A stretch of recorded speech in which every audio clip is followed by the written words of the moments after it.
The new book, Zuo Dao Guan Tu, will be uploaded today and urgently needs to be collected, with red tickets and firepower support.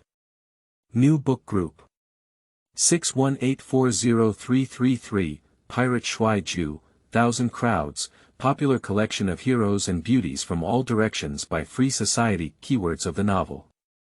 Incense Thief without pop-ups, complete collection download of Incense Thief TXT, latest chapter reading of Incense Thief. Chapter 1. Unfortunate Fate and Revenge, Orphans of Hacheng. You are listening at Novel Full.audio. The source has no content or has errors. Chapter 2. Swallow, Dancing with Wolves. You are listening at Novel Full.audio. Before the 15th day of the first lunar month in the new year, Hacheng returned. Returning with a full load, I piled up a large kong with food and play. The most important thing is that the old cripple brought back a little girl, who looked 11 or 12 years old and had a pair of big eyes that were very cute. Hacheng called her Yan Zi, and Li Huqiu also called her Yan Zi, but Yan Zi was not fond of Li Huqiu's name. She liked Li Huqiu calling her Yan Zijie. Li Huqiu didn't have the capital to fight against the little girl, so he had to surrender. From then on, a touch of gentleness added to his life. In his supposed dark and painful childhood, the hard-working swallow sister not only gave him maternal love, but also taught him gratitude. Yanzi likes to watch Dream of the Red Chamber, so Li Huqiu also follows blindly. Yanzi likes to jump, so Li Huqiu makes stakes with the big tree to pull the rubber bands for her. When Yan Zijie was 14 years old, she slept on the same kong with Hacheng. That night, Li Huqiu understood for the first time the pain of women, both physically and mentally. The next day, Yan Zijie cried all day. 8-year-old Li Huqiu secretly swore that one day he would definitely kill Hacheng and make Yan Zijie happy. From that day on, Yan Zijie became even more favored by Hacheng. She gradually adapted to the life of serving Hacheng to sleep every day. This year, Li Huqiu finally ended his begging career. Under the persuasion of Yan Zijie, Hacheng decided to start teaching Li Huqiu the skill of sliding, unlocking, pulling, and flipping bags. Li Huqiu also heard the name Qianmen for the first time. Hang up, kidnap, cheat, and steal. Hacheng belongs to the category of skilled and empty-handed. Although the Sodot called Qianmen no longer exist in today's society for a long time, every time Hacheng mentions this name, the fanaticism in his eyes is not at all false. Hacheng, as the 48th generation leader of the Kong Kong Dao, officially accepted Li Huqiu, an orphan from He province, as his disciple. From then on, Li Huqiu began the most important stage of learning in his life. The basic skills of skillful hands are all in one hand, and the first lesson Hacheng gave Li Huqiu was to train his hand sensitivity. Training hands is actually similar to destroying hands. Li Huqiu's hands are soaked in vinegar for a long time every day, and then he practices bending at various angles. Before going to bed, his hands were soaked in milk for a long time. The milk soaked in his hands will make Li Huqiu drink it in one gulp. The calcium in milk can help Li Huqiu strengthen his hand bones and offset the damage caused by vinegar. In that era, with a large bowl of milk every day, Li Huqiu also enjoyed high salary treatment. Every morning at 5 o'clock, I wake up for a run, and then return to the yard to meditate and practice under the eaves. When practicing qi, one must keep an eye on the newborn sun and the changes in the clouds in the sky. Every morning, Hacheng would leave a mark at the destination of Li Huqiu's running. Li Huqiu would run to the place and remember the mark, and report it back to Hacheng, even if he completed the running task. At first, the distance was very close, and Li Huqiu didn't have to work hard. However, as the distance grew, the marks left by Hacheng became less and less obvious. Li Huqiu made more mistakes and ran longer distances. When he rarely made mistakes, Hacheng increased the difficulty and began to tie lead blocks and hang sandbags on Li Huqiu's body. So Li Huqiu returned to the days when he ran back and forth panting harder than a dog. After practicing breathing and eyes, the next step is to practice listening. An excellent thief must have good hearing. To be able to distinguish how much cash a traveler mentioned in their dream talk in a noisy environment, practicing listening is essential. The course arranged by Hao Jizi for Li Huqiu was for him to be by the railway. Hao Jizi waited for the train to pass by and whispered to Li Huqiu, then asked him what he had just said. If he didn't answer correctly, he would punish Li Huqiu for opening 3 more locks. When it comes to unlocking, we have to talk about the unlocking training arranged by Hao Jizi for Li Huqiu. The lunch time every day is only between 11:30 and 12:00. At 11 o'clock every day, Hao Jizi would lock Li Huqiu into a room and use Su Qin's back sword style to put at least 6 handcuffs on him. Hang 10 hidden locks on the door, and within half an hour, Li Huqiu must escape, otherwise he will have no food to eat. This unlucky rule made Li Huqiu, who was young and inexperienced in this field, basically unaware of the taste of lunch for the first 3 months. At first, he could hardly unlock a lock, in fact, he couldn't even handle the handcuffs on his hands at that time. It took Li Huqiu a month to figure out the reverse joint release work. Unlocking 6 handcuffs takes nearly half an hour. Half a month later, he proficiently mastered the technique of breaking free from 6 handcuffs, and it only took him 1 minute to break free, allowing him to access the 10 hidden locks. In the following month and a half, Li Huqiu was basically competing with those 10 hidden locks. Although Hao Jizi once taught Li Huqiu the tricks of unlocking in great detail, it was still a skilled job. Li Huqiu truly mastered it, and the hardships he endured were not ordinary. The Zuo Dao called talent is more effort, and the Zuo Dao called perseverance is more effort. Don't sleep when it's time to sleep, lie there pondering how to use the strength of your hands when unlocking. When unlocking, not only do you exert force on your hands, but you also need to savor the sound of the lock in your heart. There is a wire in the hand that unlocks the lock, and in the heart there is a sound of the lock core being stirred. 3 months later, Li Huqiu finally mastered the trick and technique of unlocking with his extraordinary perseverance and talent. But Hao Jizi's training subjects also changed accordingly. In a pitch-black room, a safe was placed and Li Huqiu had to open it. He took a note inside that read the task that Hao Jizi had given him, read out the contents of the note, and then opened the 16 heart locks on the room door. He went out to follow the task requirements and returned to the room to restore everything to its original state. The entire process shall not exceed 1 hour. Hao Jizi's task is usually to ask Li Huqiu to steal a certain amount of money from the station within the specified time. To be a thief, one not only needs to have good skills, but also extraordinary eyesight. It is easy to identify someone who is wealthy with just a glance. As a powerful thief, having proficient hand skills alone is not enough, but also requires good eyesight, courage, and strong psychological qualities. And besides innate factors, the most important thing is to undergo more practical training. At the beginning of this training, Hao Jizi expected that Li Huqiu would be caught at least once or twice by mistake, and he also prepared to catch Li Huqiu from the police station for it. However, to Hao Jizi's surprise, not only did Li Huqiu not be caught, but Hao Jizi also discovered that Li Huqiu's eyesight and intelligence were truly remarkable. This kid hardly needs to do a second job every time he completes a task, which means he can tell at a glance which passenger has cargo on him. If it were an experienced old thief who achieved this step, it wouldn't be surprising, but Li Huqiu is still just a half-child. How did he cultivate this insight? Hao Jizi couldn't hold back his curiosity and asked Li Huqiu for the reason. Li Huqiu said, "Every time I go to work, I specifically bury myself and make do with people. Those who dress in luxurious and neat clothes and are particularly disgusted with my cold words are mostly wealthy people.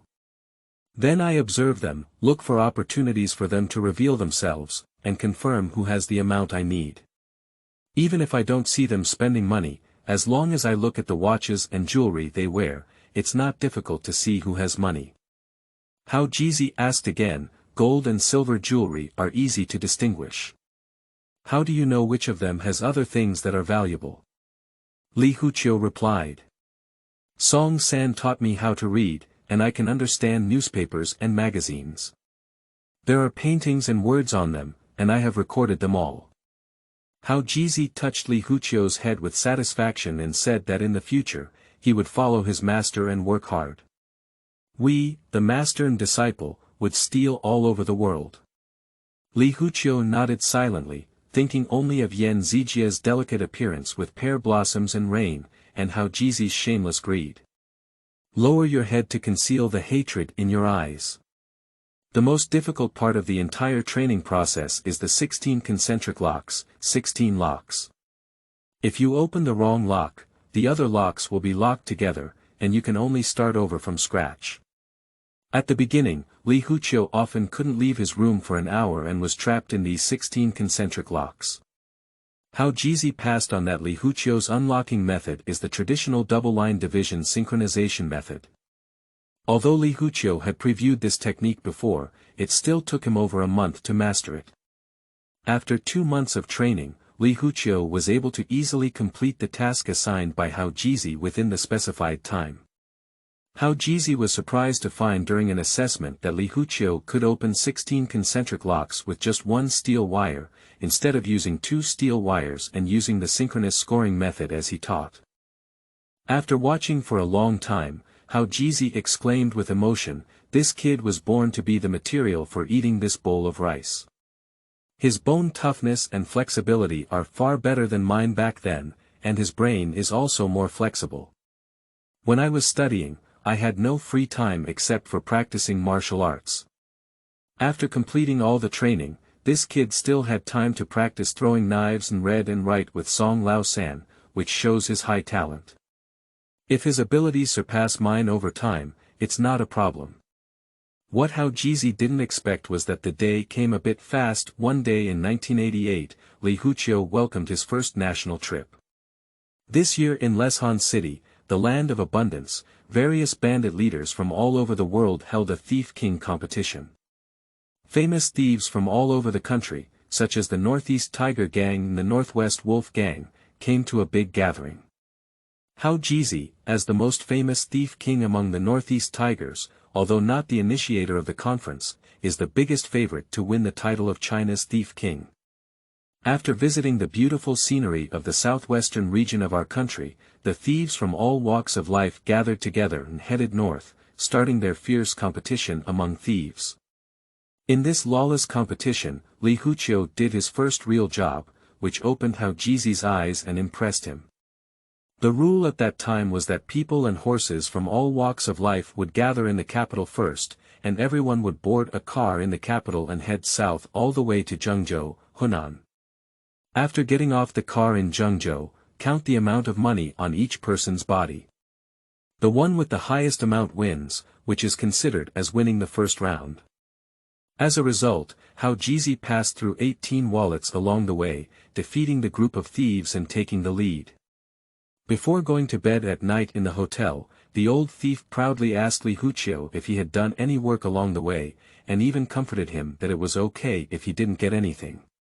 After all, there were too many industry elites gathered on this train, and it was normal for him to get nothing at a young age. To his surprise, Li Huqiu silently took out a large paper bag, and when he opened it, the old thief was surprised to find that it was full of large bills, totaling 80,000 yuan. Li Huqiu only took out one bag along the way, which is several times more than his 18 wallets. "This package of money is my filial piety to you. Thank you for your cultivation over the past few years. Your teacher's kindness is as great as a mountain, and one day I will also provide you with retirement." Hao Jizi nodded with tears in his eyes, but did not notice the flames in Li Huqiu's eyes. The reason why Li Huqiu said these words. The reason was that at the moment when Hao Jizi saw this package of money, Li Huqiu keenly noticed a hint of ruthlessness in his eyes. Wealth moved people's hearts, and he quickly took the opportunity to offer this money to Hao Jizi. He also pointed out that he needed his disciple to provide him with retirement in the future. The old thief asked the young thief, "How do you know that person has hidden a lot of data?" The thief replied, "This person can stay still all the way, dressed in dirt, but he is carrying a Mafantuo watch in his hand. Moreover, he has used the restroom 3 times, each time for more than 20 minutes, and it is impossible for him to defecate every time. Who needs 20 or 10 minutes to pee in the restroom?" So he paid extra attention to him, and upon closer inspection, he found that his legs are not the same thick, so he concluded that he has money on him. The old thief asked again, "How did you get the money tied up close to your thigh?" The little thief replied, "I only stared at him along the way. When I got to Zhengzhou, I tricked a police officer to sit in front of him, and he slept with peace of mind. He lay on the ground and used a roller under his seat to poke open his leg and remove the bag. Finger seam roller, a blade commonly used by thieves, can be hidden between their fingers, and experts hide it between their fingers. You can't find it no matter how you reach out. The police are working under their noses, and the jargon is, listen to thunder. Being a thief requires 3 words. Absolute, accurate, and great. Excellent means, accurate vision, and great courage. This thunderous sound describes the boldness of a thief, and there are not many thieves with such courage. The old thief comforted the young thief and said, "Those who are thieves cannot do it for a lifetime, but being a person is definitely a lifelong business. When wandering in the martial arts world, one should learn to leave room for others, not to cut corners when spending money, and remember to leave travel expenses for those who go out." Li Huqiu asked the old thief, "When are we going back? I miss home." He wasn't actually thinking about home, he was thinking about the most unforgettable tenderness in his childhood. That is a memory etched into his bone marrow, making him remember only the once innocent smiling face every time he recalls his childhood in his lifetime. The hard work, pain, and dual physical and mental damage of practicing martial arts have become insignificant. The old thief replied, "There will be a second competition tomorrow. From Zhengzhou to Shenzhen, we only steal jewelry. When we get off the car, we will compare who gets the most valuable item. After this competition, we will win the title of National Thief King and return to Hacheng." Chapter 3. The King of Thieves in China, the Sadness of Spring. You are listening at novelfull.audio. The iron flow was rolling, and the thieves boarded the train again the next day. A female thief from Shanghai caught the attention of Li Huqiu. She was very skilled in using sleeve-pulling techniques, pretending to be a cleaning worker and putting a small bag clip, a special tool, at the sleeve opening. With just a shake of her hand, she could easily remove someone else's bracelet. A slight lack of concentration could potentially make her succeed. Jewelry is mostly concentrated on women, and Hao Jizi has been in a difficult situation along the way. As long as he gets a little closer, those women cover their mouths and dodge one after another. How did he start? He really regrets not taking a shower and changing into clean clothes before getting on the car. He thought that being a beggar in clothing would win sympathy from more women, but he didn't expect that this move would work as the world went downhill. When the car arrived in Shanghai, Hao Jizi only had a bracelet made of golden wire with mosquito legs, which was said to be not as heavy as flies. Throwing it out would not kill the mosquitoes. It was he who forced Li Huqiu to pretend to be a lost child and took advantage of the chaotic crowd to get by. The old cripple was feeling depressed in his heart. Li Huqiu quietly tugged at the corner of his clothes, handed him a small bag, and went to the ground to open it and show it to everyone. A whole bag of gold jewelry, mostly bracelets and necklaces. The Shanghai female thief's expression changed at the sight of this bag, and her gaze towards the old thief showed a hint of admiration and displeasure. The group of thieves joined hands to celebrate the successful convening of this conference and the election of the National Thief King. A grand banquet was held at the new Jinjiang Garden in Shanghai. At the banquet, the Shanghai female thief Bao Wenjing, who was taken down by Li Huqiu, took the initiative to invite Hao Jizi to dance. Li Huqiu was surprised to find that although the old cripple had inconvenient legs and feet, he was actually a skilled dancer. Rumbo was proficient in everything. After a round of dancing, when the music stopped, everyone gathered together. The female thief Bao Wenjing proudly took out the old cripple's watch and ring and demonstrated to the group of thieves present. "This is a big deal to save face." Seeing the old cripple's expression unchanged, he smiled calmly and said, "Little sister Wenjing has indeed made remarkable moves, but did you notice that you are missing anything when you take down my things?" After saying this, the old thief took out his hand on his back, which was actually holding a bra. Everyone was startled as they raised their seats, followed by thunderous applause. The female thief Bao Wenjing, feeling extremely embarrassed, plunged into the arms of the old thief. Li Huqiu's eyes in the crowd were filled with joy. The old thief played this skill extremely well. It was a unique skill he had never taught Li Huqiu to take off his robe and make way. Legend has it that he could smooth the target's entire underwear within 30 seconds. That night, the old cripple and Bao Wenjing lived in the inner room, while Li Huqiu lived on the sofa outside. The only so-called division between the two is a coffee table and a half-screen. Li Huqiu's face turned red and his ears turned red as he watched the live spring palace.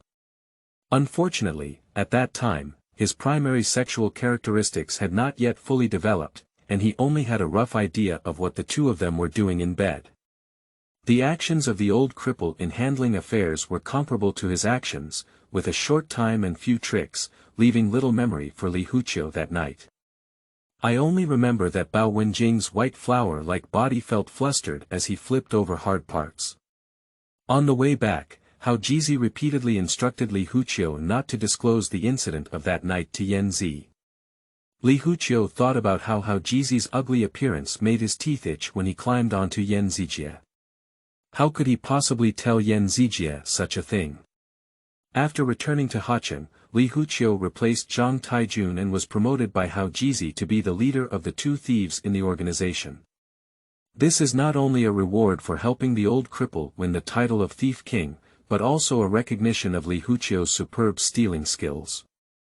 From that day on, the old cripple became more dedicated to Li Huqiu's teachings. He told Li Huqiu that being a thief requires high skills, courage, and good eyesight. However, for ordinary thieves, as a thief king level figure, having these skills alone is not enough. Firstly, the most important thing is to master skills that others do not know. Secondly, it is necessary to learn to handle various occasions, such as parties and banquets, to be able to put on makeup, and to be good at imitating the way various characters speak and do things. In short, one should be an observer of life and have a wide range of knowledge. Li Huqiu said your ultimate job is to take off your robe and make way, right? Hao Jizi touched his head and said that on the day I make way for you, I will pass on this trick to you. At the end of 1988, a new member was added to this special family. Only 17-year-old Yanzi became a mother and gave birth to a little girl for Hao Jizi. When Hao Jizi saw that she was a girl, she became particularly unhappy and went out to drink without even holding her. When the little nurse called out where the child's father was, Li Huqiu took the initiative to take over the struggling little girl. When others were born, they were crying and everyone was laughing. This girl was crying when she was born, and her mother was also crying. Only 1.5-year-old child, Li Huqiu, was laughing. The little girl, who had no biological father to take care of and even had no name, stubbornly survived. Li Huqiu gave her a nickname, Little Swallow. Over the new year, Yan Zi fell seriously ill after giving birth due to not taking good care of her confinement. Her health deteriorated day by day, and Li Huqiu silently stood by her side to take care of her. The old cripple remained carefree outside, drinking big bowls of wine and eating meat in large gulps. September 9, 1989 was the most painful day of Li Huqiu's life.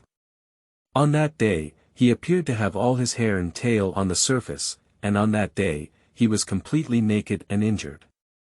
He seemed to feel like he was covered in wounds all over his body, the kind cut by a blunt knife, but such pain still couldn't numb his heartache. He felt the heart hidden in his chest ache and drip blood. He tried hard to squeeze tears out, but in the end, he squeezed out a drop of blood. That blood seemed to flow out of his heart. His tears flowed away as he honed his eyesight during his childhood. He was a person who couldn't shed tears, but fortunately he still had blood and could make this thief feel his sorrow. That day, he went crazy and chased after Hacheng for his daily gains. He wants to give the swallow a coffin, a location in the cemetery where peach blossoms bloom and spring swallows come, all of which cannot be separated from money. Hacheng never imagined that this crazy little boy would dare to hit him so hard. With just one face, the apprentice who diligently practiced martial arts every day defeated the aging master who was full of wine, lust, wealth, and energy. From the first stab pulled out from the limp of the old cripple who said, "No," to the old cripple giving in and making the first sound, Li Huqiu stabbed the old cripple 13 times. The old cripple, who thought he was tough enough, witnessed something even more ruthless. This wolf cub had the blood of a wild wolf howling in the snow and wind in the mountains of Xing'an League flowing through its veins. The coffin is made of the best pine wood, and the position of the cemetery faces the sun. In spring, you can see the warm spring flowers blooming and swallows returning. Li Huqiu stood in front of the tombstone for a long time, reluctant to leave, holding the obedient little swallow in his arms. Although he doesn't understand love yet, he already knows how to love someone. The old cripple was taken to the hospital by Zhang Taijun. During these days of hospitalization, Li Huqiu stewed a chicken for him every day. The old cripple was both afraid and hated him, and he never paid attention to him. Li Huqiu seemed like nothing had happened between him before, taking care of him like a filial son, defecating and urinating meticulously. The people in the same ward all cursed the old cripple as a mental illness, and the filial child on the street was constantly being bitten by wolves and dogs. When there was nothing else to do, Li Huqiu would hold the little swallow and sing to her. He only knows one song back and forth. Little Swallow is dressed in floral clothes, and his wild voice is not in tune. The hypnotic effect is far less than stimulating the nerves. Zhang Taijun tried several times to muster the courage to scold him, but finally, caught in the opponent's increasingly strong physique and the cold-blooded cruelty shown in the previous incident, he didn't dare to speak up. It's strange that Little Swallow actually eats his tricks so much that he just needs to sing and soon falls asleep. If you stop singing, you will soon wake up again. In the days before Yan Zi's death, all she murmured was one sentence. Little Swallow, why don't you exchange it with your mother? Your mother feels sorry for you when you die, but she can still make do with it. Who can take care of you in this world after your mother's death? Instead of letting you live without anyone to care for and love, and end up in the hands of your bastard father, it's better to pretend that you haven't been born. Whenever this happens, Li Huqiu would hold the little swallow and walk up to the hospital bed, telling her that I, Li Huqiu, will be in charge of the little swallow's life. Even if everything goes wrong, I will take care of her to grow up, let her go to school, and give her a sunny path like other girls. The swallow only closed her eyes with peace of mind after receiving his promise, as if she didn't want to wake up every time she closed her eyes, afraid that she would open her eyes again and see Li Huqiu renege. Little Swallow is Li Huqiu's first responsibility. Although this responsibility is as heavy as Mount Taishan for him as a child, his backbone is not bent and can stand. The cycle of the heavenly way seems to have a hidden retribution. After the old cripple was injured and hospitalized, his crippled thigh never recovered and continued to rotting into his body. In the season of the autumn tiger's arrogance, this kind of rotting that was close to the root of his leg quickly evolved into a foul odor that was not close to strangers. Even the nurse who changed his dressing was reluctant to enter this ward, shirking responsibility and avoiding him. There was only one person who didn't mind, and the initiator of this incident, Li Huqiu, continued to take care of him, feeding medicine, scrubbing his body, tidying up his urine, and feeding him. One day at the end of October, as the weather gradually cooled down, the old cripple's leg still didn't show signs of improvement, and finally made up his mind to amputate. The old cripple has broken countless children's arms and legs in his lifetime, and this time it's finally his turn to completely eradicate them. On the day of the old cripple's amputation, Li Huqiu came to Yan Zi's tombstone with a bottle of wine and muttered to himself, "Sister, watch from the sky, see how I have learned all his skills, and then slowly kill him. At most, let him live for 2 years. Little Yan Zi will soon remember people, and I can't let her remember this bastard father at all." The old cripple who was amputated was informed by the doctor that his thigh injury was mainly caused by lesions caused by the old injury. If it were not for the knife wound left by Li Huqiu, the late discovery of this disease would be the result of bone cancer. So Li Huqiu transformed from an enemy of the old cripple to a benefactor with a 300 yuan red envelope. Before getting used to living on one leg, the old cripple had no other choice but to rely on Li Huqiu for support. Day by day, the old cripple's guard against Li Huqiu became increasingly weak. The group of subordinates he gathered at the train station have now become subordinates of his archenemy, the North Station thug, Big Flag Staff, before his amputation. The initiator of this betrayal was Zhang Taijun, whom the old cripple once trusted the most. Not only did he take away a few complete thieves, but he also didn't leave the old cripple with the few mute children with missing arms and short legs. The days of the old cripple being alone are becoming increasingly tight. Although Li Huqiu's craftsmanship is not inferior to his, he often returns empty-handed, and the things he brings back are often taken by Li Huqiu to buy milk powder for the little swallow, which cannot satisfy the old cripple's thirst for alcohol and meat.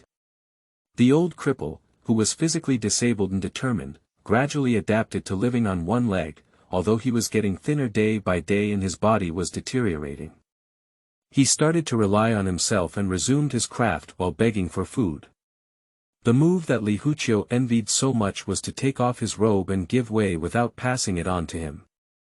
Li Huqiu squinted as he walked out with his hands on crutches at 3 o'clock every day, thinking of other ways.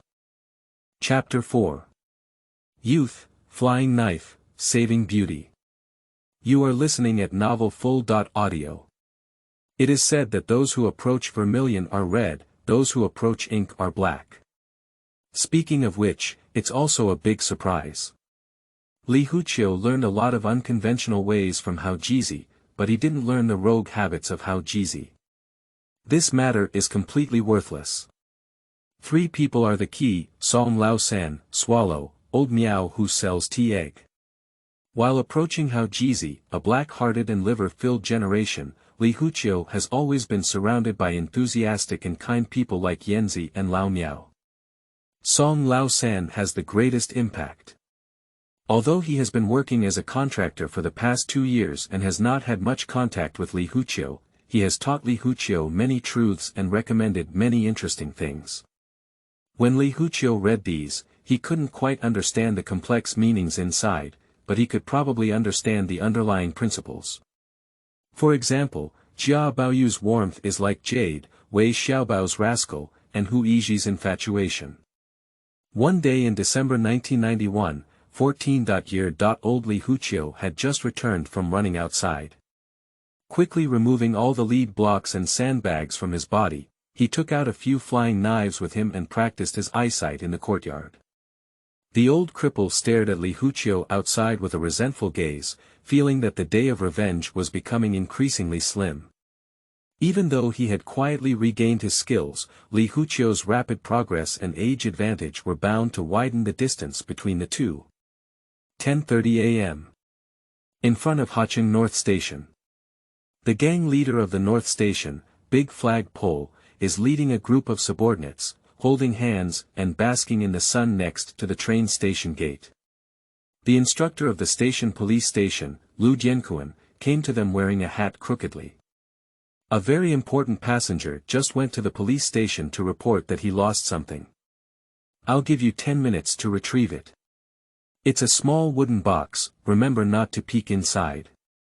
No matter what's inside, don't worry about it, otherwise they can make you die without knowing how to die.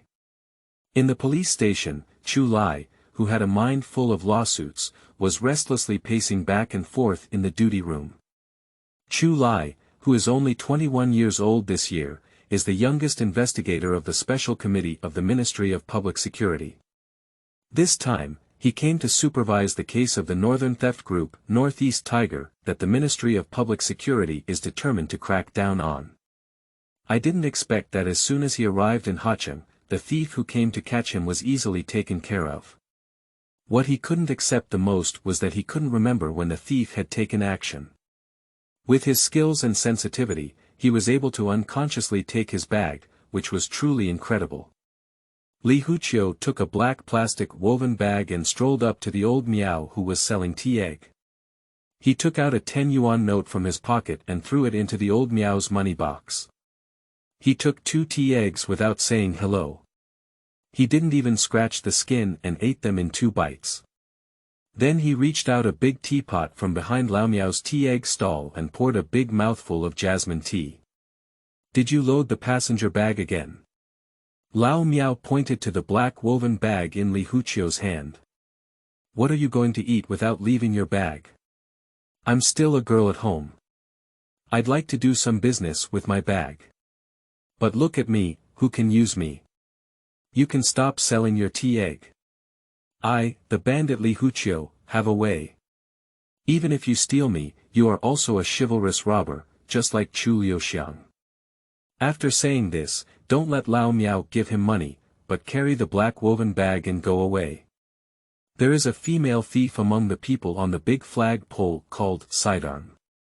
A police tricycle, the person looks indescribable, with big eyes, a melon seed face, a high nose bridge, a small mouth, and skin. Li Huqiu never looked carefully, but from a distance, there was a white light, and when he walked into it, the aroma was overwhelming. The tacky and cheap cosmetic smell made Li Huqiu lazy to look.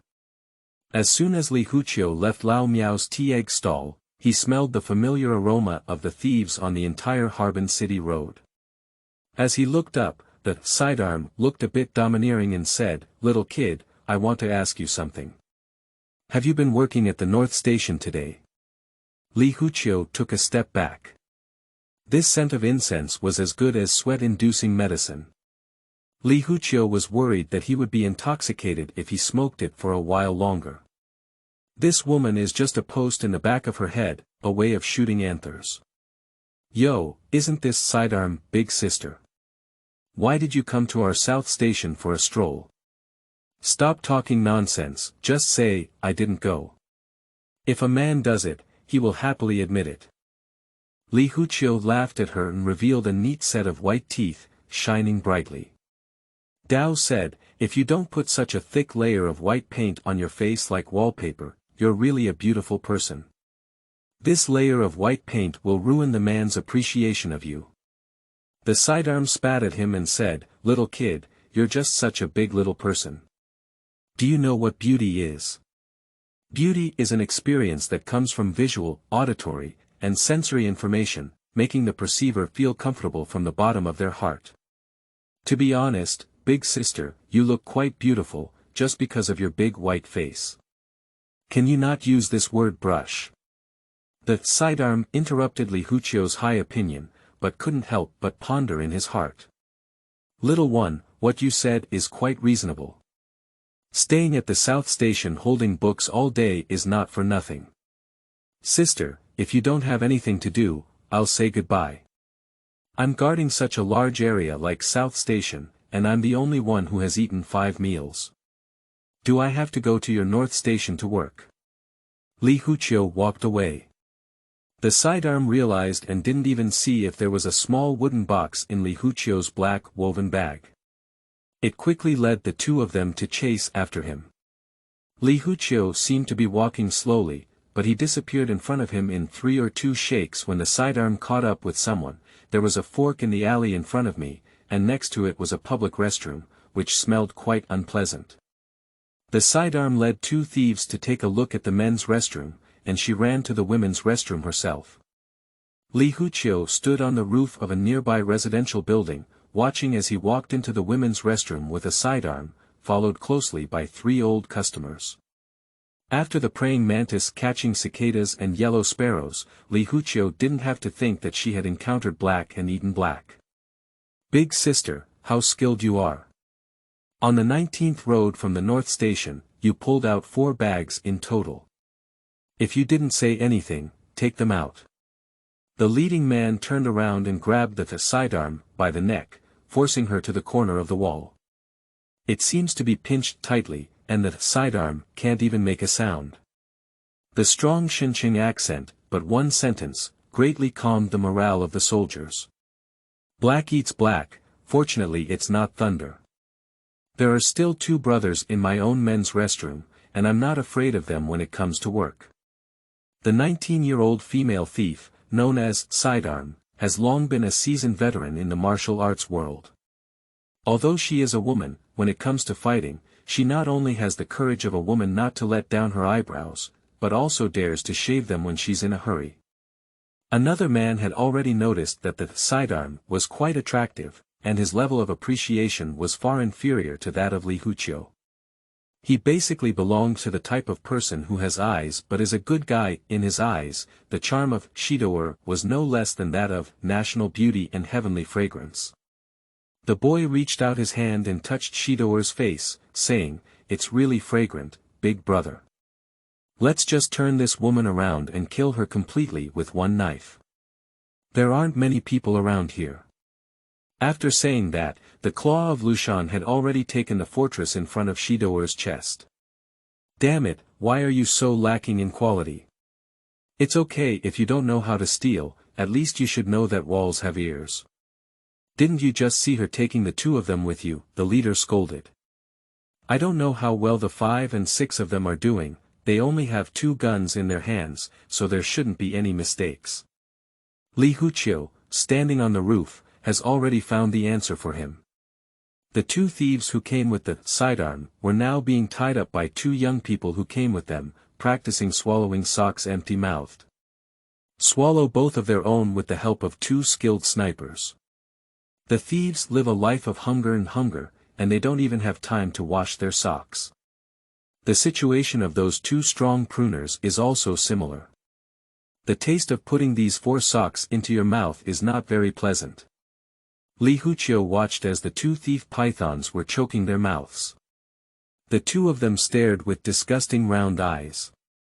Old 5 and Old 6 finished their work and clapped their hands to transmit the signal over there. The big brother led by the women's restroom smiled proudly and said, "Sister, now we can talk about the wallet and your issue. If we don't say anything, please cooperate a bit and make the guys feel better. I'll spare you, otherwise we'll drown you in the cesspool today. This bastard is even more disgusting." Li Huqiu couldn't bear it anymore. Standing on the room shaking his hand was like a flying knife nailed on the wrist extended by the leader. The big man let go of the pain. The sidearm scooter took the opportunity to run out of the cat's waist. The little man who had previously anxiously gathered around her reached out to fence her. Li Huqiu shook his hand and threw a flying knife, piercing into the palm of this little man's hand. The sidearm ran out of the women's restroom while he let go and let out a sigh of pain. Just as I arrived at the door, I heard a gunshot. It turned out that Old 5 and Old 6 came from the men's restroom and found Li Huqiu throwing knives on the room. Raising your hand is like a shot. Gunshots and flying knives. At the moment when Li Huqiu jumped off the room, the flying knife he fired slightly missed its mark and hit the cheek of the shooter. At this moment, Doer was also in a hurry, not afraid, and ran forward desperately.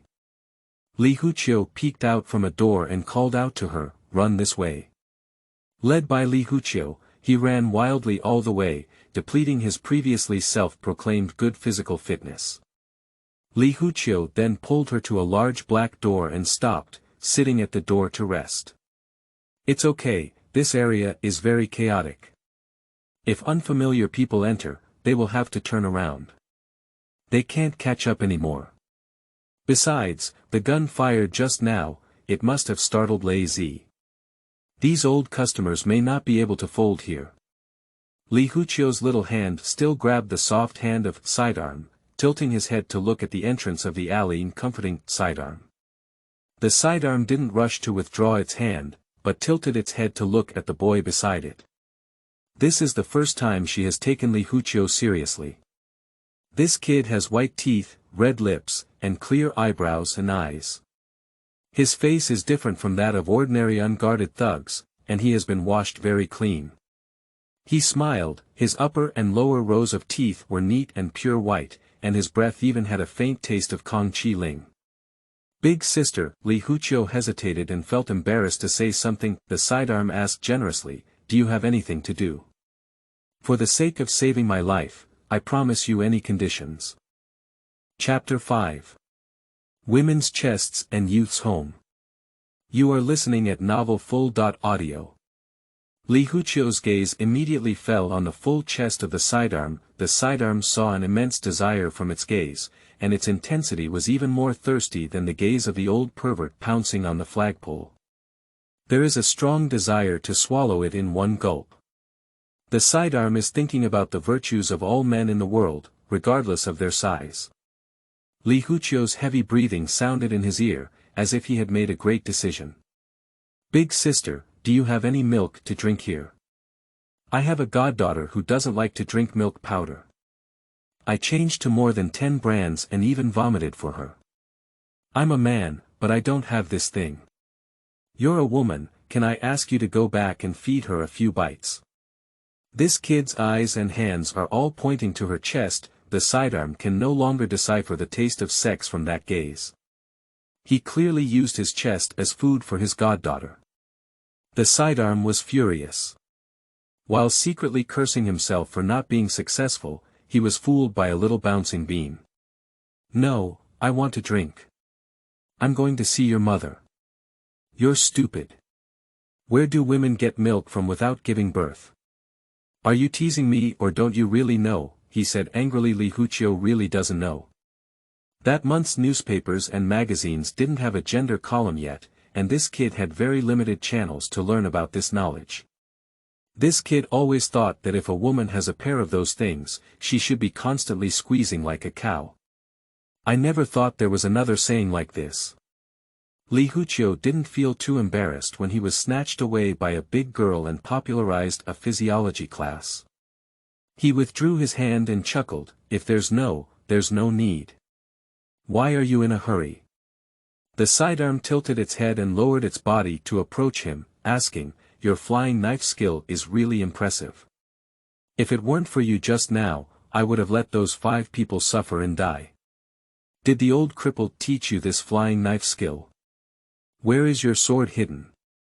As she approached, Li Huqiu noticed that the layer of white skin on her face, soaked in sweat, was peeling off one by one, revealing the delicate and slightly dark skin inside. "You really look beautiful after washing your face clean." Li Huqiu didn't answer the question from the sidearm. Staring at the face of the sidearm, he praised. "Do you like to see me wash my face clean?" The sidearm lifted its neck, revealing the pinch marks under its neck. Li Huqiu noticed that besides pinch marks, there were also some messy and delicate scratches there. "If you like to watch, I'll wash my face clean from now on, but on one condition: you have to help me get rid of that group of people from the big flagpole." The request from the sidearm was a bit abrupt, but it wasn't for no reason.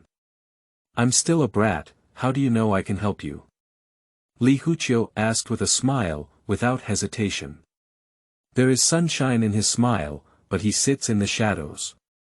The sidearm made a flying knife gesture and said, "The old cripple has been lying for so long, and the South Station has not changed the dock.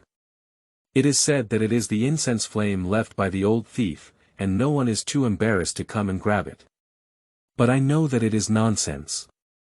The big flag pole dreams about it, but he still has one fear for this side. It's you, little kid.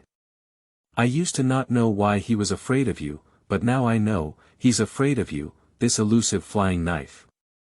Li Huqiu nodded in agreement and said, "It's okay to help you. Anyway, they are also concerned about the territory of my South Station. I'll fight him sooner or later, and helping you will be easy.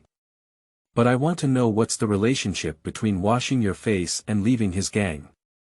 Because as long as I put on this thick layer of smoky cosmetics, the big flag pole will turn me off and not harm me endlessly." Do you understand that? No wonder she wiped her face white all day long. Originally, it was to avoid that old rascal from the big flagpole. It is estimated that what the big flagpole did to her is the same as what the old cripple did to bully Yan Zijie. Li Huqiu summed up and said, "What is your name? Where do you live?" Xiao Doer. Sister's name is Zhang Monli. I have a home, but I can't go back. When I was 10 years old, my mother died. Since then, my father has been drinking alcohol for a day. When I was 15 years old, one day after school, my father drank too much and suddenly hugged me, insisting on doing that with me. He even said that he was old and had no future. Just this little thought, let me fulfill him. Li Huqiu widened his eyes and nervously asked, "What happened later?" I struggled desperately at the time, but later kicked him. He woke up and had no face. He knelt down and begged for my forgiveness. In a fit of anger, I ran out and never went back again. Where do you live now? Where to stay cheap? Sometimes I wander around with the big flagpole, sometimes the big flagpole looks for other women, and when I don't have money, I even drill through cement pipes. So you just don't have a fixed place to stay. Come back with me today and share the same bed with me and my daughter. I promise no one will bully you in the future.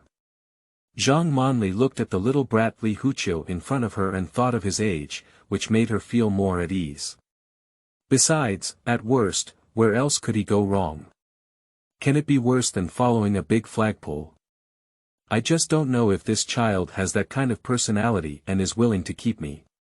You should have heard about the place where I live. It's a big place. The old cripple can't do anything now. Don't worry, it's all up to me the final say. He dare not treat you like that. Li Huqiu noticed Zhang Monli's hesitation, thought she was a cripple, and patted her chest as a guarantee. After a fierce ideological struggle, Zhang Monli nodded silently in the end. Returning to his residence, Li Huqiu led Zhang Monli straight to his room. Flip the black woven bag over and flip the contents out, it's just a small wooden box. Zhang Monli stared wide-eyed. Did you really order this item? Li Huqiu pouted proudly and said, is there any need to ask? That kid's kung fu is amazing. There are thieves in the whole city of Ha, one by one. I dare say that besides me, Li Huqiu, who can succeed on him. I'll chop 3 fingers for him myself. The small wooden box was opened and there was no ideal 100 yuan bill. There is only 1 book and 1 jade pendant. The name is written in the Yushan Bagua Palm Fist Manual by Dong Haichuan. Li Huqiu put his hand aside and picked up the jade pendant. Li Huqiu held the jade pendant in his hand and carefully examined it under the sunlight. The old cripple taught him that a great thief must have a certain ability to distinguish antique and jade objects, otherwise it is easy to miss valuable items while working in the door. It is indeed something carved from good jade. It looks like a jade pendant in the shape of a dragon. Li Huqiu couldn't discern the age and didn't think it was very valuable. He handed it to Zhang Monli and said, "Here, I'll give it to you. This thing belongs to the water for nourishing people and warding off evil spirits." That night, Li Huqiu accidentally caught a glimpse of Zhang Monli changing clothes. Afterwards, Li Huqiu had a dream. It's a magical feeling, cool outside and warm inside. The outside is cool, the inside is hot and dry, and I can't sleep at night. The next morning, Li Huqiu continued to diligently train his soft and hard martial arts and pickpocketing skills according to his daily routine. Zhang Monli was able to witness Li Huqiu's mysterious unlocking skills with her own eyes. His training tool is a large hook with 32 concentric locks for intraocular inversion. Zhang Monli tried curiously first, but failed the first time, followed by the second and third times. Li Huqiu took the small iron wire that Zhang Monli thought was not suitable for, and his movements were as light and agile as a cook solving a cow. The wire flipped at his fingertips, repeatedly inserted into the lock hole, and his wrist flipped flexibly. The lock cord emitted a crisp copper sound, which was as beautiful as cheerful and pleasant music. In an instant, he effortlessly opened the entire padlock, and the entire process only took 1 minute. Zhang Monli seemed to find it easy to downplay what he had done. She tried a few more times, but after countless failures, she finally confirmed and affirmed that she would never open this lock in her life. From that day on, Li Huqiu began to explore and practice Bagua Palm on his own, experiencing the mysteries of Kung Fu. Zhang Monli became a member of this special family. Li Huqiu found a furry growth on his lips.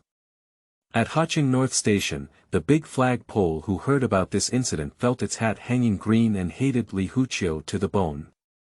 The big flag pole couldn't find what Lu Dianquan asked him to retrieve from that day until the end. In the afternoon of that day, he was arrested by the North Station police station and taken to the interrogation room.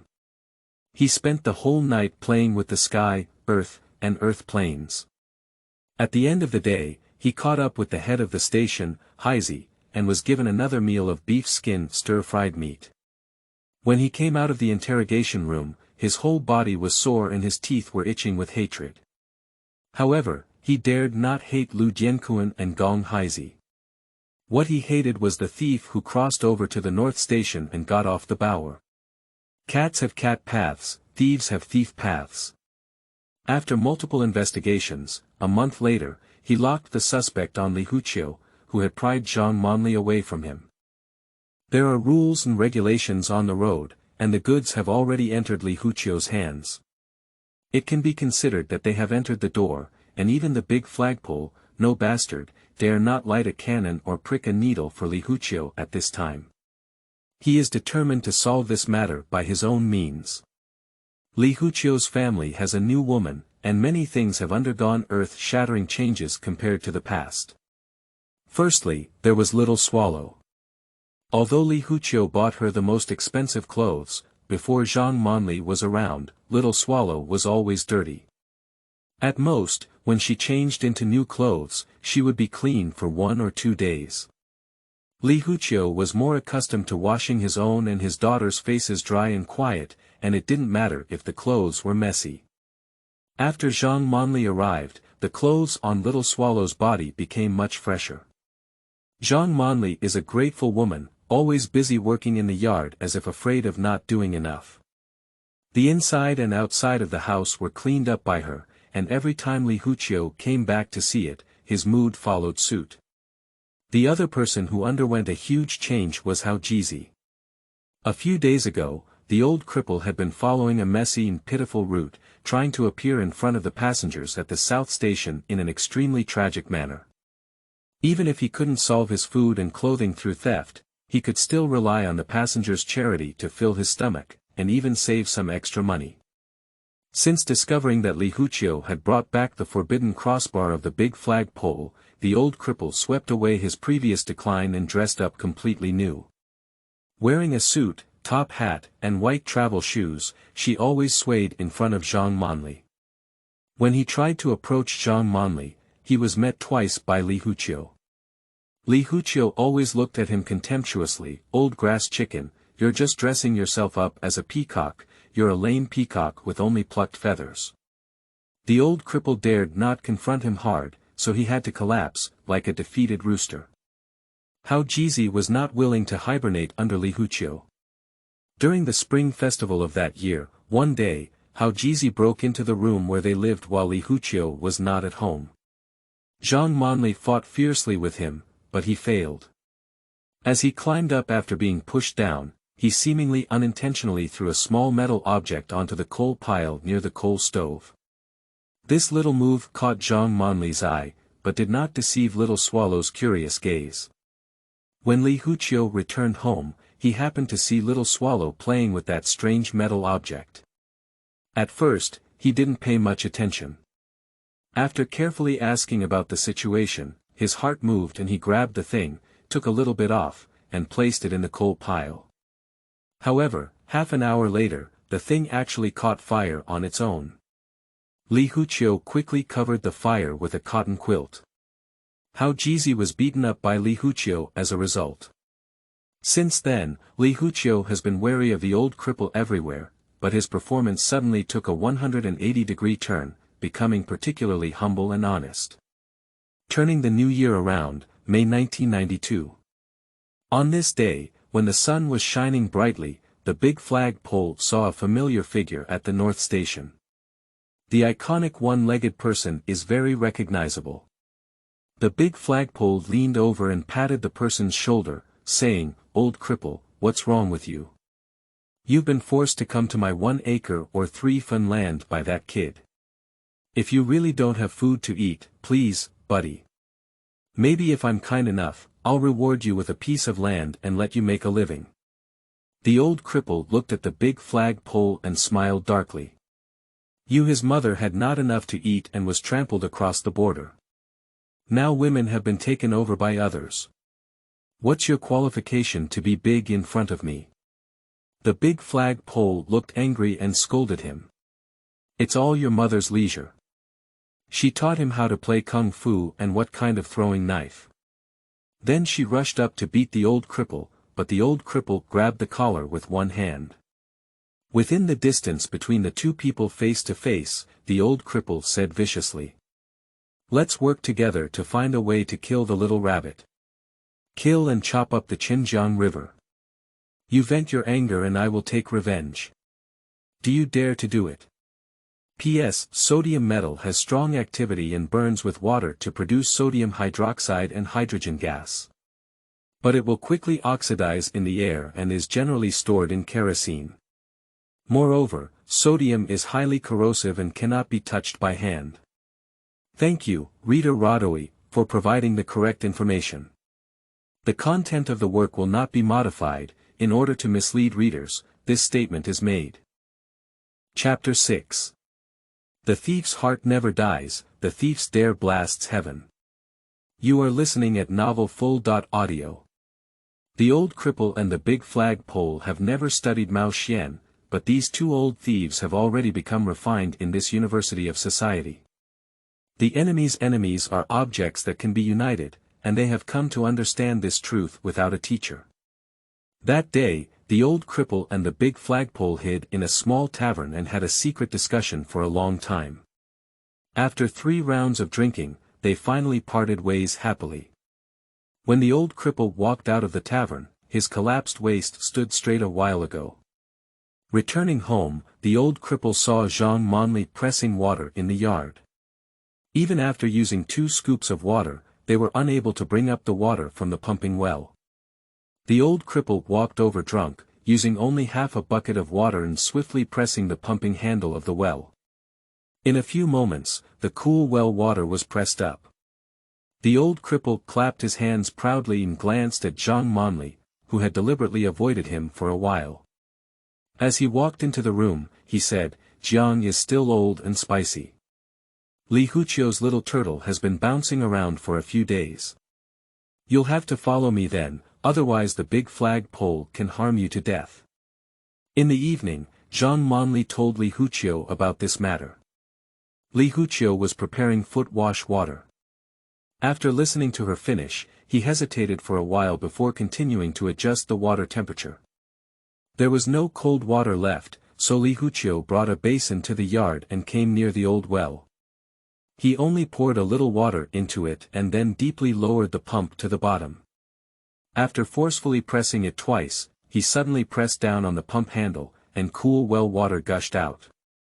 These movements are countless times more agile than the old cripple during the day. Li Huqiu brought the water back to his house and said with a smile, "Don't worry, if you were the Jiangmen god in the water margin, then I would be Wu Song, and I will ensure that he won't be able to cross the sky."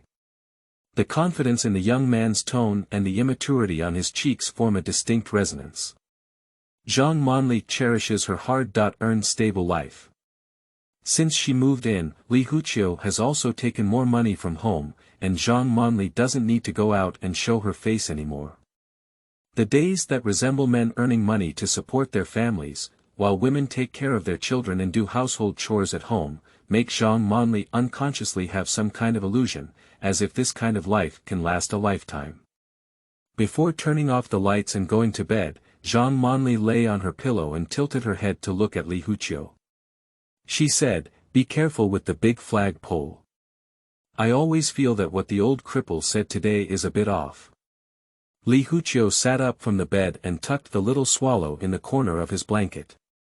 He smiled and said, "What's wrong with him? He's just an old and disabled person. I can crush him in minutes, and the big flag pole is also a waste. With the two of them, even if they can't be tied together, it's not me." Li Huqiu's arrogance and youthful recklessness made Zhang Monli even more worried. She sighed faintly and said, "Be careful anyway." Li Huqiu stood up and turned off the light, and the old cripple quietly crawled back to his room under the window. In the pitch-black room, Li Huqiu's eyes shone brightly. Seems to pierce through the darkness of this night. The next day, Hacheng South Station. At 10 o'clock in the morning, Li Huqiu appeared in front of Lao Miao's tea-egg stall on time. As always, he left 10 yuan and picked up some tea-egg without peeling them, but bolted them into his mouth. Then pick up the big teapot and use the water from the old tea roots to pour down the tea-eggs. Lao Miao asked him why he didn't peel and eat. Li Huqiu said he doesn't know what's going on lately. His stomach is full of energy and his teeth are itching unconsciously. He always likes to chew on bones and doesn't like to vomit even when he eats hard things. He wants to chew 2 stones and swallow them to feel comfortable. Lao Miao listened in confusion and didn't ask further questions when he saw that Li Huqiu's complexion was not bad. Zhang Taijun appeared in Li Huqiu's field of vision with 2 small thieves.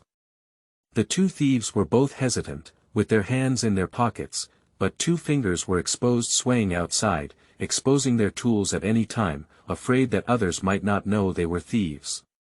Li Huqiu had already seen it from a long distance, if not seen. The treasure of the South Station Police Station, one of the top 10 anti-espionage pioneers in Heilongjiang Province, was approached by veteran police officer Chen Duong with his back in his hand. When Chen Duong strolled over to Li Huqiu's side, he took a meaningful glance at the sturdy young man he had grown up with. He has always been clear about what this child does, but he has never caught Li Huqiu's current situation. In his opinion, this is an incredible thing. Chen Duong has developed a pair of fiery eyes from negative, and has never failed in anti-theft and catching thieves. This child has been in exile for 8 years since he was 6 years old. Chen Duong knew that he had been living with Hao Jizi all along, and he also knew that Hao Jizi's complete amputation of one leg was his hand. There have been rumors that this child has learned all of Hao Jizi's pickpocketing skills. Chen Duong observed for a long time but still found nothing. 20 years ago, Hao Jizi ran through the gap between 2 carriages of a moving train during his escape and accidentally broke his leg. It was because he was taken by Chen Duong that he had to run for his life. However, during his escape, he encountered a train passing by and had no choice but to play with a white horse and try to pass through the gap between the 2 carriages. He only succeeded halfway. After crossing over and landing on the ground, his buttocks were scraped by the train, causing him to fall. However, he was not pressed down by the train, but unexpectedly fell and injured his big hip. Since then, he fell ill and became a cripple. Chen Duong forced Hao Jizi to break his leg, but Hao Jizi made Chen Duong a lonely family. His 3 sons and wife all died in a big fire shortly after Hao Jizi's release from prison. That fire was set by Hao Jizi. Heaven knows and earth knows that Hao Jizi knew about it, and Chen Duong could vaguely guess. Although Chen Duong knew that Li Huqiu and Hao Jizi were already like water and fire, he still didn't like Li Huqiu. In old Chen's eyes, this child's future harm to society would be 10 times greater than that of Hao Jizi. The little guy is too smart and eager to learn, so old Chen is always staring at Li Huqiu. To his disappointment, since Li Huqiu took over the territory of Lao Jizi, with Lao Chen's insight and experience, he has never caught Li Huqiu's current situation. Chen Duong sat next to Li Huqiu, bought a tea egg from Lao Miao, carefully peeled it, blew it on his mouth, and then bit off half of it in one bite before swallowing it into his stomach. "Little ghost, why did someone call me here? Li Huqiu didn't say a word and pointed to Zhang Taijun and the others. Their gaze converged on the three of Zhang Taijun. Just like cats never explain to mice why they catch them. Chen Duong never likes to talk nonsense to petty thieves. He stood up and headed straight towards Zhang Taijun and his three companions who were doing the work recklessly. Li Huqiu's hoarse-neck voice, which was in a period of voice change, came. If you can maintain your patience today, maybe you can catch a big fish that you dream of catching. The thief has recently fallen in love with Gu Long's novels, and his way of speaking has been imbued with a touch of Gu Long's tone.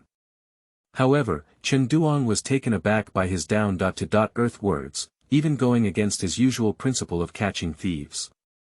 Chen Duong turned to Li Huqiu and asked, "Are you talking about a big fish that lacks half of its tail?" Li Huqiu said, "Maybe it's not, maybe it's just two fish." After that, he made a big flag waving in the wind and finally chuckled, revealing his beautiful white teeth. Chen Duong walked up to Li Huqiu and said, "Little one, how dare you lie to me? Be careful that I will keep an eye on you in the future. Those who rob the road are afraid of squatting, while those who carry bags are afraid of staring. Especially afraid of being stared at by old police officers like Chen Duong who have a keen eye." Li Huqiu calmly looked at him and said, "I'm afraid you won't have the seeds then. I dare not avenge your deceased family of 4. The little boy's words had a shocking power. Chen Duang's eyes widened in an instant. He had always suspected that the fire was caused by Hao Jizi, but a professional from the fire police had surveyed the scene and said that there was no evidence to suggest that it was a man-made fire accident. Li Huqiu saw a faint red light and mist in Chen Duang's eyes, took out a small piece of metal from his pocket and handed it to Chen Duong, saying, "Put this thing in the coal pile and pour some water, and you'll understand everything." Chen Duong took this thing into his hand. "Ask Li Huqiu where he got it from and what it is." Li Huqiu said that this thing was called sodium. "The old cripple found this thing in East Zizeng near the coal stove in the room where I slept. He thought it was unusual.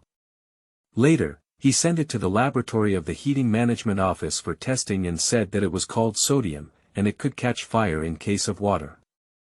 Li Huqiu said again, "I don't have any evidence to prove that the old cripple did the fire in your house back then.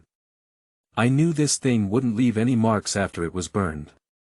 The old cripple tried to use it to harm me but was unsuccessful." Chen Duang's angry emotions were not concealed. "What more evidence is needed? It was Hao Jizi who did it."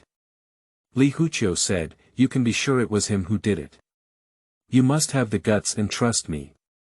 At 2 o'clock in the afternoon, you will go to the 3 Willow Park Rockery along the Yangtze Road and wait."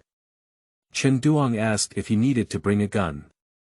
Li Huqiu said, "If you have it, it's best to bring it with you." On the clock tower of the South Station, Hao Jizi and the big flag pole are looking over with binoculars. The big flag pole asked Hao Jizi with some concern, "Zhang Taijun and the others have passed by. Do you think Li Huqiu will not take the bait?" Hao Jizi shook his head and said with great certainty, "Last night I heard about him at the windowsill. This kid was crazy, and he didn't look down on either of us. Zhang Taijun was my person first, and then he followed you. He definitely couldn't tolerate someone like him working in his own territory." The big flag pole said, "I hope so. Don't worry, old cripple.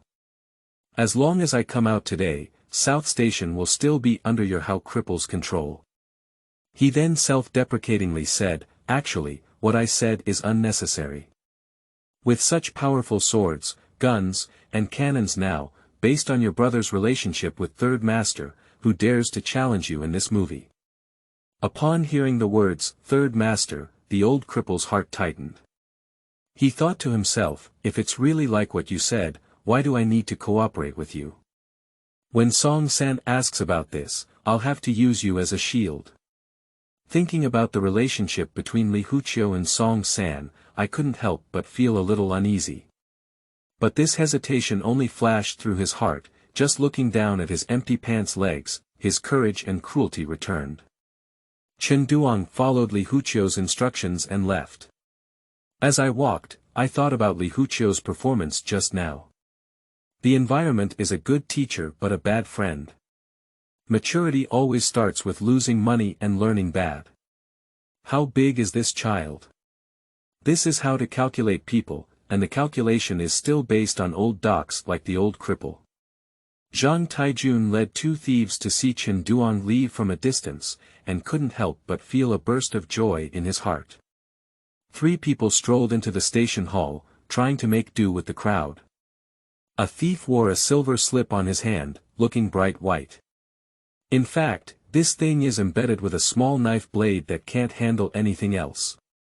It's specifically designed for women's small handbags and is particularly useful. The thief is currently squeezing into the queue, pretending to add pressure.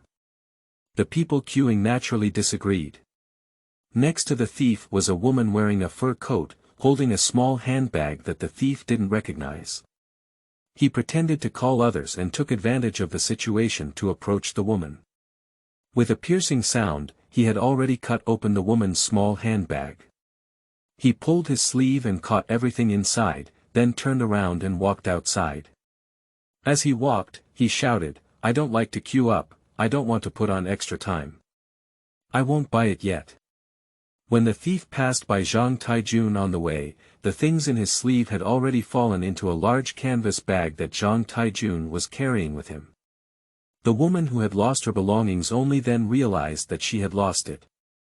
Recalling the scene earlier, she suddenly realized that she had been stolen by the thief from Gasser just now. She quickly squeezed out the crowd and chased after her. The thief walked calmly, and when he turned around, he didn't panic when he saw a woman chasing after him. Instead, he stopped in place and waited for the woman. It is said that being a thief makes you feel guilty, but once you find someone around you who is not guilty, one possibility is that the thief has no stolen goods on him, and the other possibility is that the thief is a horizontal thief who will use his knife to risk his life. The woman caught up with this heartless thief, naturally without much gain, and even was ridiculed.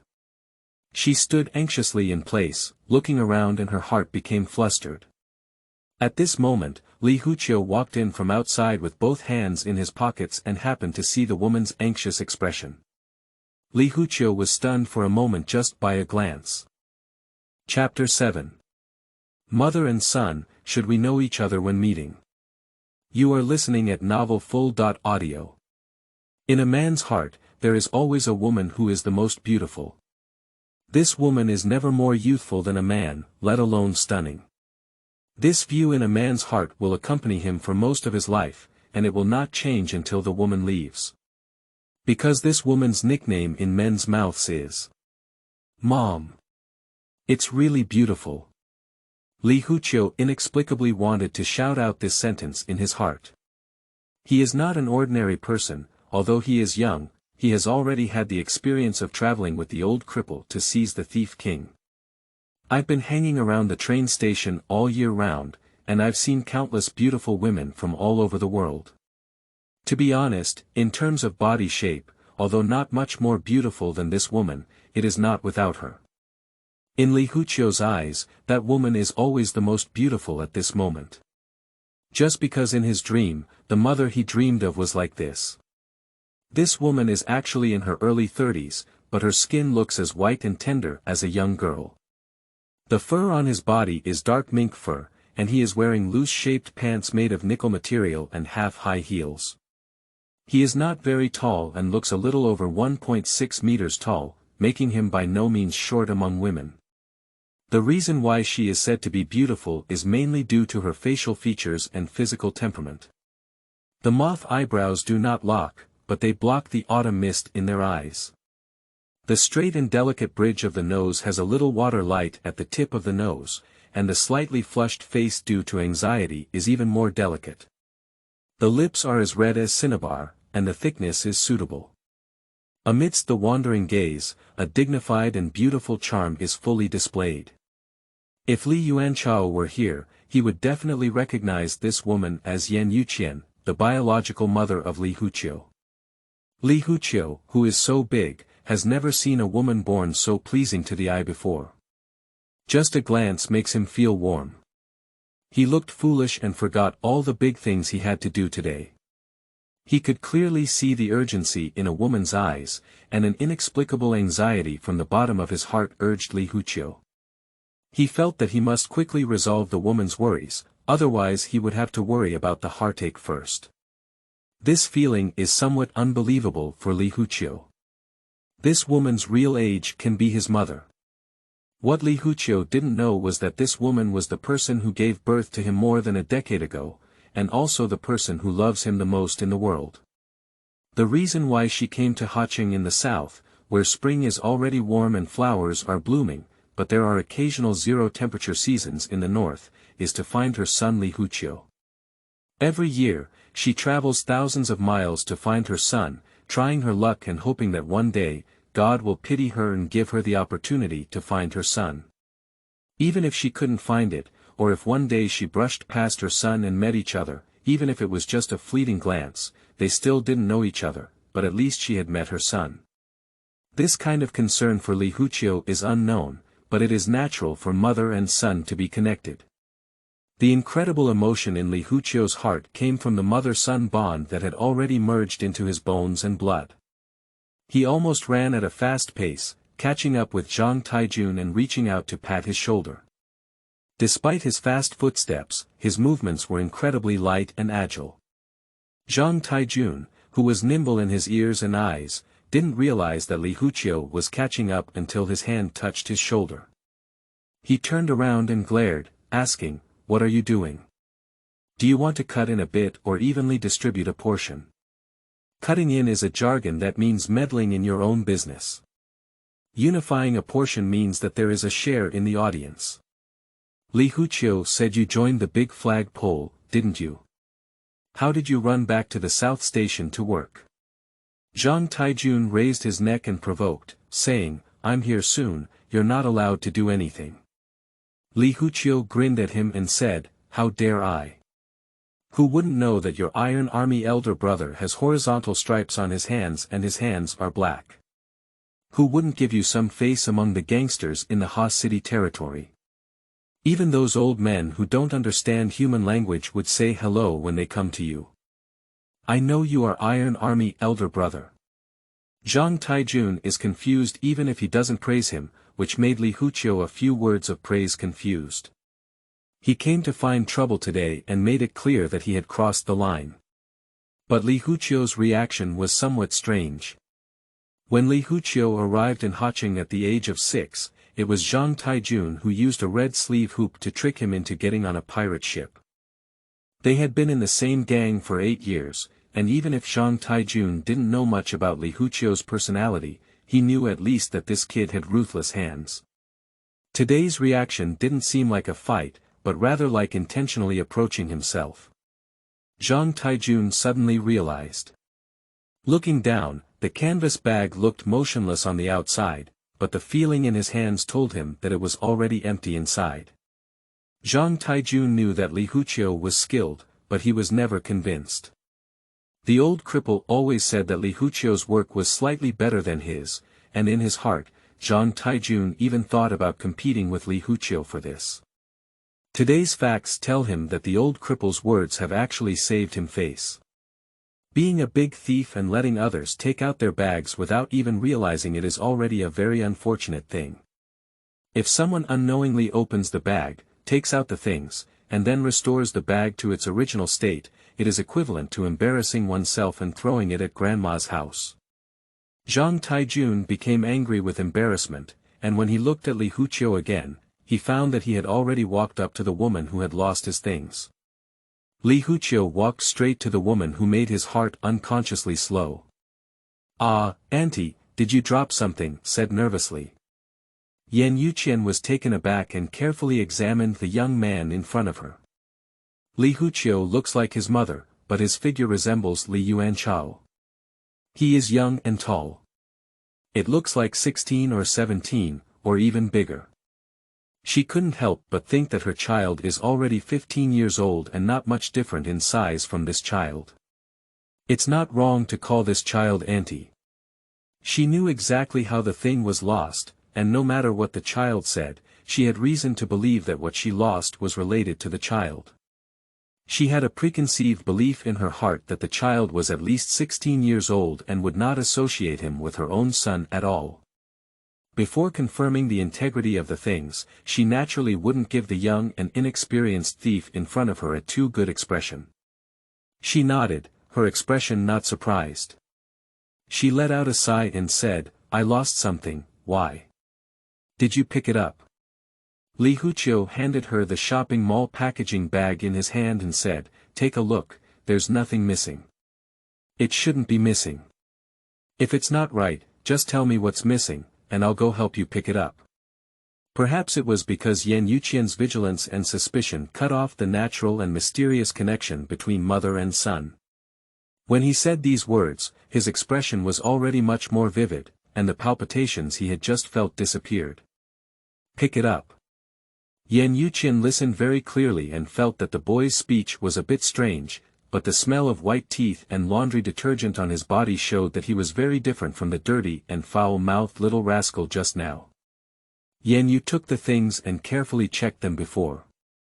Li Huqiu noticed that she hardly looked at the important items such as cash, pager, and ID card in the bag. Instead, she grabbed a small mirror box and opened it for a moment before revealing a relieved expression. Then, she slowly counted the other items. Finally, he said, "Everything is here, little brother. Thank you." As he spoke, he took out a 10 yuan bill from inside and handed it to Li Huqiu. Li Huqiu exclaimed, "Auntie, I am learning from Lei Feng and doing good deeds for free." A sentence immediately drew a chorus of praise from around. That year, there were 5 lectures on the 4 beauties and 3 passions, and learning from Lei Feng as a good role model was still mainstream. Li Huqiu actually didn't want to leave the woman in front of him immediately, but he had important matters to attend to and the praise from the people around him made him feel too uncomfortable.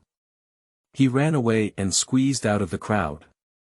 Glancing around, I quickly noticed that Zhang Taijun was angrily staring at him near the ticket gate. Li Huqiu glared back arrogantly, turning towards another thief who was working. The thief is currently hanging a wallet in the pocket of a passenger with an enchanting hook. The so called soul-piercing hook is a special small hook tied to a transparent fishing line, with 4 legs welded onto a main tendon, each sharp and barbed. As long as this thing is hooked, the person who catches it does not need to come into close contact with the passenger. Simply gently tug on the fishing line to capture the passenger's wallet. Thieves generally like to use this thing to fish for wallets, as it has strong concealment and is not easy to be detected. Once accidentally found, it is relatively easy to escape. The thieves who use this hook, although not big or small, have different hooks if their level is different. Usually, the more sophisticated the thief, the larger the hook and thicker the thread. Li Huqiu also hid a set of soul-catching hooks on his body, which were made of fine velvet rope and had enough tensile strength to lift a large fat pig. The hook was carefully crafted by Li Huqiu for a car wheel hub bearing. The main reinforcement in the middle is the valve pin modification of the car engine, which was a private job that Li Huqiu spent 200 yuan to hire a senior technician from Hefei. While ensuring sufficient toughness, the middle part is made hollow and equipped with a very precise small snap ring, which can easily retract the 4 claws of the hook. The copyright of this thing belongs to an old thief named Jin Chuan, who has a close relationship with Hao Jizi. He mainly does underground work, and Li Huqiu has seen him several times. Li Huqiu's enchanting hook is a replica of his set. The thief's enchanting hook was about to succeed when he suddenly reached out a hand from the side, and a white light flashed on it before disappearing. The thief's enchanting hook fishing thread has already been broken. The thief glanced sideways and saw Li Huqiu's smiling face and the fist in front of him. Li Huqiu punched the thief who was about his age and knocked him down to the ground. He raised his foot and kicked him twice again, saying, "You his mother touched the boundary, understand?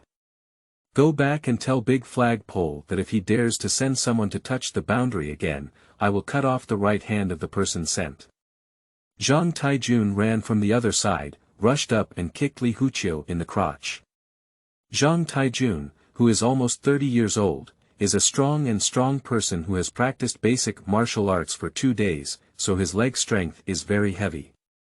Li Huqiu was kicked over by him. At the same time, another thief also ran here.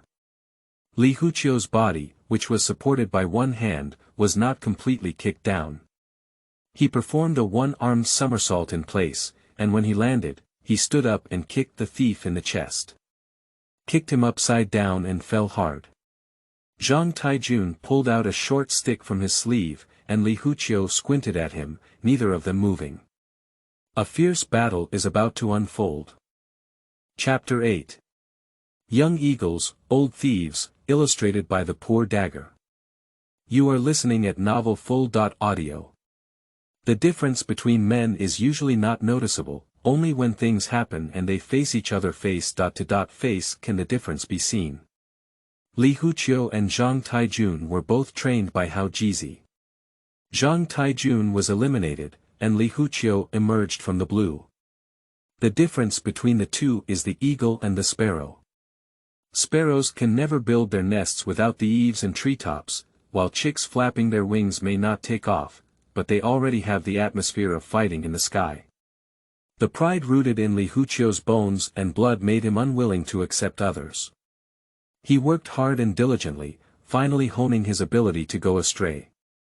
Zhang Taijun, this fixed sparrow, is not his opponent.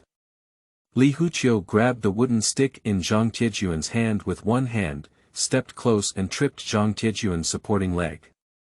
At this moment, he could knock Zhang Taijun down with just one punch. But unfortunately, he stopped at this moment. Because he suddenly saw Xiao Luoyan. Before Li Huqiu swung his fist and hit Zhang Taijun in the face, he unconsciously glanced around the crowd and saw Xiao Luoyan. There are many people waiting around to watch the excitement, but no matter who joins this circle, they will suddenly find Xiao Luoyan there. A little girl of 16 or 17 years old, with the faces of the characters in the picture, even with exaggerated similarities in color, is truly unbelievable. How could there be such a beautiful person in this world? So, every person who sees this little girl for the first time will feel like they suddenly saw her. Because this kind of beauty is truly unique, seeing her will make people feel regretful. Why didn't you look over there earlier? Li Huqiu was amazed by the beauty of two women within a day, one big and one small, one is his mother, and the other has great opportunities for the future with him. Although he doesn't recognize any of them now, it doesn't prevent him from admiring the former and falling in love with the latter. Li Huqiu's appreciation of women's eyes is always different from those of Hao Jizi and Zhang Taijun. When he was still in his mother's womb, he was the grandson of a minister. Although he was born with fate and became a little beggar, he even wandered into the nest of the thieves in his hometown. However, deep down, he was still an eagle. Young eagles are as small as sparrows, but eagles are like eagles. The world in their eyes and the desires in their hearts are by no means comparable to sparrows. This kind of dumping is the most sincere dumping. Dumping under a pomegranate skirt. His hesitation gave Zhang Taijun a chance, an opportunity to fall in front of Xiao Luoyan's cotton skirt embroidered with pomegranates. So he was dumped, not so much by Zhang Tiejuan's fist, as by the beauty of Xiao Luoyan. Just like a noble and beautiful unicorn, with abilities comparable to a dragon, but only infatuated with beautiful young girls. Li Huqiu collapsed at the feet of Xiao Luoyan, supporting the ground with both hands. When he looked up, he happened to see pomegranate flowers on the cotton cloth of Xiao Luoyan. His face was dirty, but his eyes were bright. Xiao Luoyan pursed her lips and smiled, "He came up to fight you." Li Huqiu said, "Do you like watching fights?" Xiao Luoyan nodded seriously and said, "I like watching you fight him. Your movements are more beautiful than him, and even your throwing movements are sharper than him." Cluck. Li Huqiu did indeed leap up, completely forgetting that water should have been released in this fight. Turn around and attack with a combination of punches, knocking over Zhang Taijun. Looking back at the place where Xiao Luoyan was just now, I don't know when the person has already left. Zhang Taijun and his 3 companions were also experienced in battle and quickly got up after being knocked down. When Li Huqiu was still feeling lost, the 3 of them rushed forward together. Press Li Huqiu down to the ground. Li Huqiu lost the scenery in front of him, and his competitive mind faded. He hugged his head with both hands and let the 3 of them fight. After a few blows, Zhang Taijun stopped the 2 sexually assaulted thieves. Li Huqiu just got up from the ground, and Zhang Taijun grabbed 2 thieves and ran outside the waiting hall. Li Huqiu was chasing after him, while Zhang Taijun turned around and shouted, "Li Huqiu, do you dare to follow us to a designated location?" Li Huqiu shouted, "I'm afraid you and I are your grandson. You can tell me a place." Without thinking, Zhang Taijun shouted, "Along the river road, in the 3 Willow Park and the small training ground next to the rockery, it's Duzi who dares not go." Li Huqiu stood in place, gazing at the disappearing figures of the 3. With a gentle flick of his wrist, a flying knife landed in his palm, and a determined and fierce light flashed through his eyes. When going to Yanjiang Road, Li Huqiu stopped by and took a look at Little Swallow. Remind Zhang Monli. Sister Monli, Little Swallow has a difficult life. Her mother is gone, and her father is not human. If I can't come back today, she will entrust you to take care of her in the future. The house where Little Beggar used to live in the south of the yard has a bag hidden in the stove with 100,000 yuan inside. Take it to buy a small house, and the remaining money will be used for a small business to make Little Swallow look bigger for me. I won't be able to thank you in this life, and my younger brother will be a horse for you in the next life." After finishing speaking, Zhang Monli couldn't refuse, let alone pay attention to her questions. She turned around and walked out of the gate, scattering her feet like flying towards 3 Willow Parks. "If you do not keep a secret, you will lose your servant. If you do not keep a secret, you will lose your servant." Being a person without secrecy leads to losing friends, and conducting business without secrecy leads to losing wealth. If you want to be a big enemy, keeping a secret is the first step to success. It is best to make the other party not see that you have hostility. This sentence was told to Li Huqiu word by Hao Jizi. Today in this scene, we need to test which master or disciple performed well. 3 Willow Parks along the Yangtze River. The old cripple and the big flagpole were listening to Zhang Taijun reporting to them. Zhang Taijun said, "Hao Yi, Qi Gu, you can rest assured. Just now, the 3 of us followed your instructions. Su defeated, Su won, and let this kid take advantage of us. He's so crazy now that he can't even find us in the north. This place is where we often fight at designated locations, and he didn't expect us to be prepared earlier." The big flag pole said, "Iron Army, you need to be mentally prepared. After we finish the task, Lao Hao and I have prepared a sum of money for you. You can run as far as you want, and you can never come back if the momentum doesn't pass."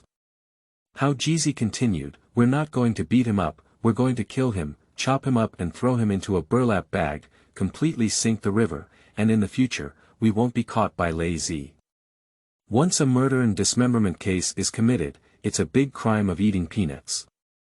Don't be foolish then, young man." Zhang Taijun nodded expressionlessly and said, "Please rest assured, big brothers." Li Huqiu's figure appeared at the entrance of the park, and the lookout thief quickly ran in to inform the second old thief. Hao Jizi told the others to hide and prepare, and as soon as the boy entered the circle, he surrounded him and killed him. On the small martial arts training ground, Zhang Taijun and 2 frightened thieves stood there, clearly feeling a bit restless. The thought of someone dying here in a while, and they being one of the main culprits, made them feel uneasy. This is a heinous crime of beheading and decapitation. Their most serious criminal behavior before was just petty theft. Li Huqiu's hand was inserted into his pocket, and he walked calmly onto the small path outside the martial arts training ground. He squinted his eyes and quickly glanced around. On 3 sides of Xiaowu Field is a forest, and outside is a small path. Across the path is a pool, a flower bed, and a rockery. The surroundings are peaceful.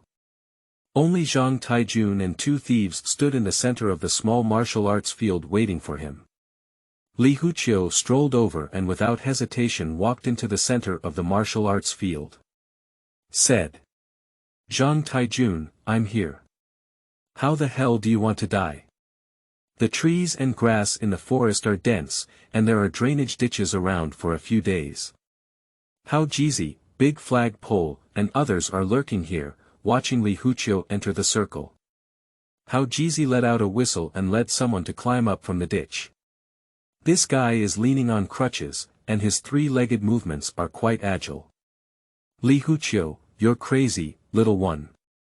The old cripple's movements were sharp, but as he charged up, he deliberately slowed down again.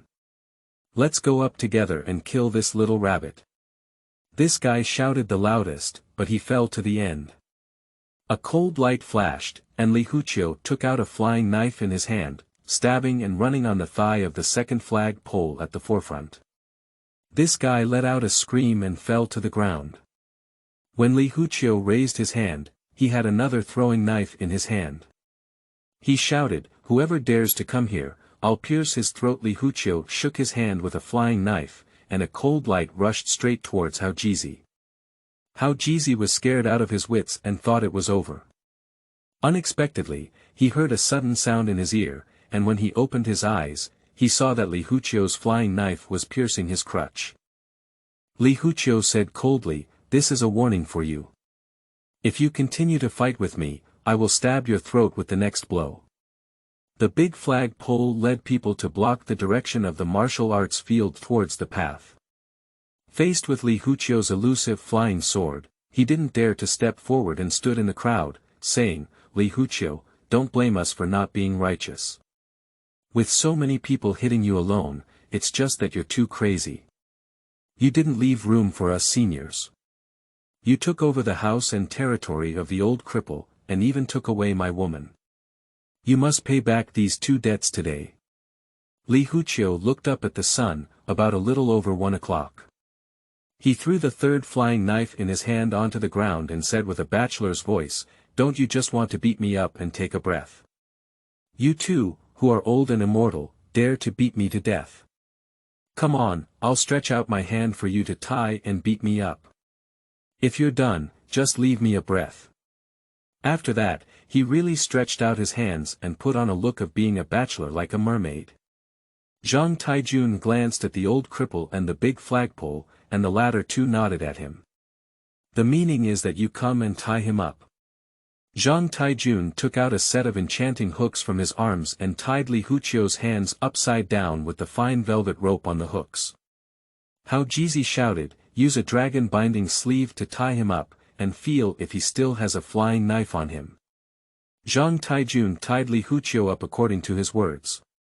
Hao Jizi watched from the side as he skillfully tied Li Huqiu, feeling secretly proud. Zhang Taijun gestured to him that Li Huqiu was out of flying knives. The old cripple finally walked up to Li Huqiu with peace of mind and gave a fierce slap on his mouth. Little rabbit, why aren't you crazy? You harmed 1 leg of me, and I want your life. Do you think which of us is suitable? Li Huqiu glared in surprise and then said urgently, Hao Jizi, you want to kill me? You're not a human, you keep your promises. Hao Jizi laughed proudly and said, Li Huqiu, I have taught you all your skills. To be honest, except for your exceptional skills, which I haven't passed on to you, you are always stronger than me in all other skills. If we hadn't had such a deep conflict, I would have really thought of pointing fingers at you to take care of me, but unfortunately, it's too late to say these things now. Today is your deadline.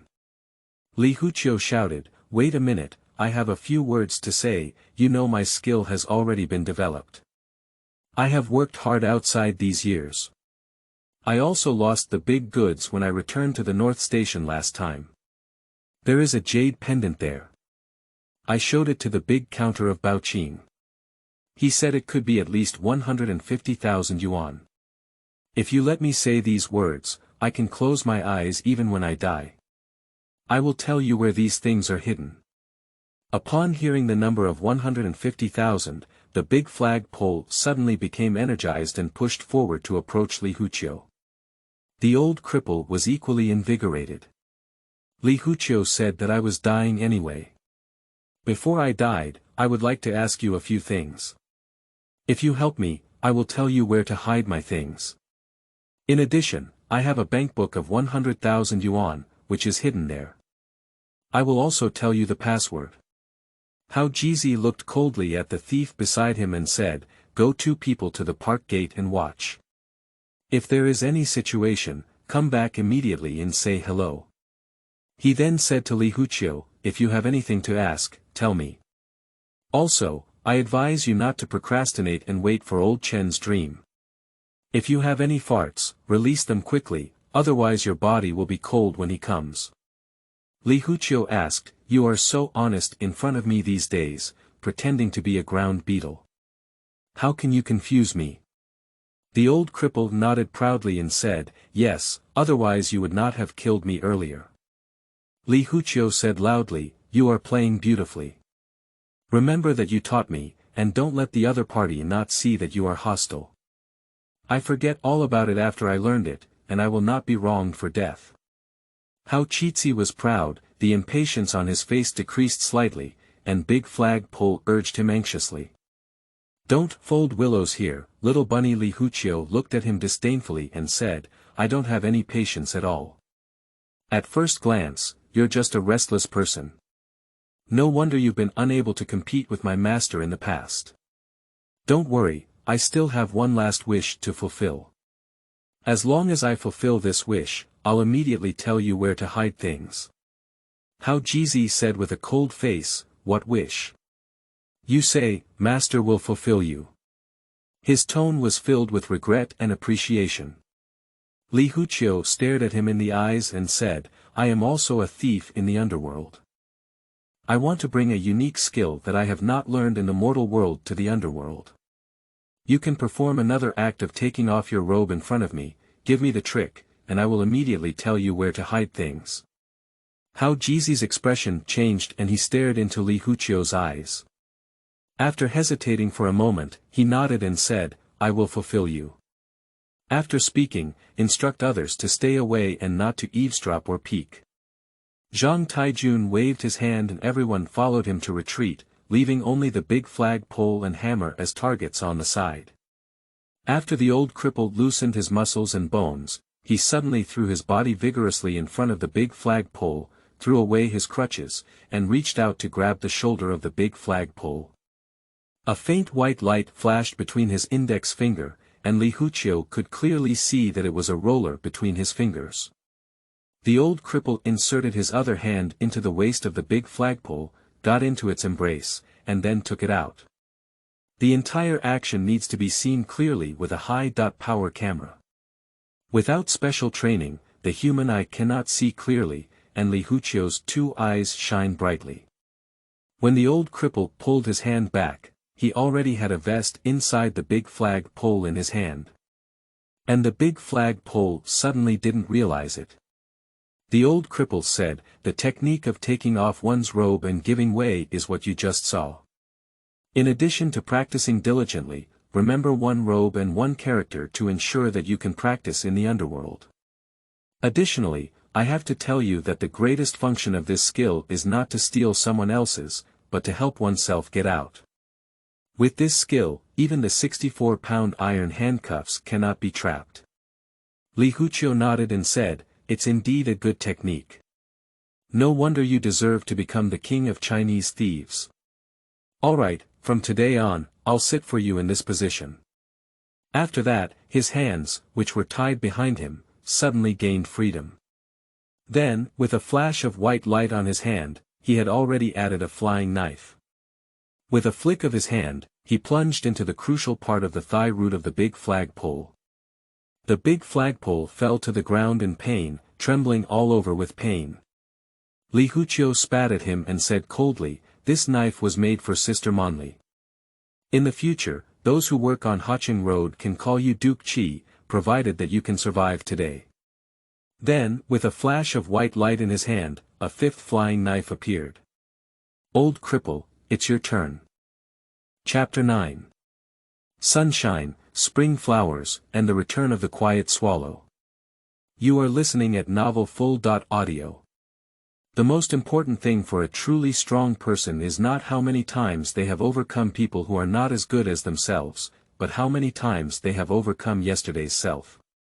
How Jeezy obviously hasn't defeated himself for too long, while Li Huqiu challenges himself almost every day and wins the battle. How Jeezy, you have been standing still for too long. Not only have you been numb, but you have also been mentally disabled. Since the last time you failed to harm me with chemical metals, you seem to have become a different person overnight, pinching your tail and being obedient, more honest than the little daughter.in.law who just entered the door. Do you think you are pretending to be honest and deceiving me? I tell you, you are clearly informing me that you still want to play tricks, so I have to accompany you to play tricks. How Jeezy's face turned pale as death. He asked, how did you break free from the dragon trap? The rope is tied to your fingers, and you can't break free. Li Huqiu stared at his eyes and sarcastically said, I won't be able to practice one or two skills on my own. After that, he shouted at Zhang Taijun, stop pretending and come over and tie people. The new leader of the North Station, Iron Army brother.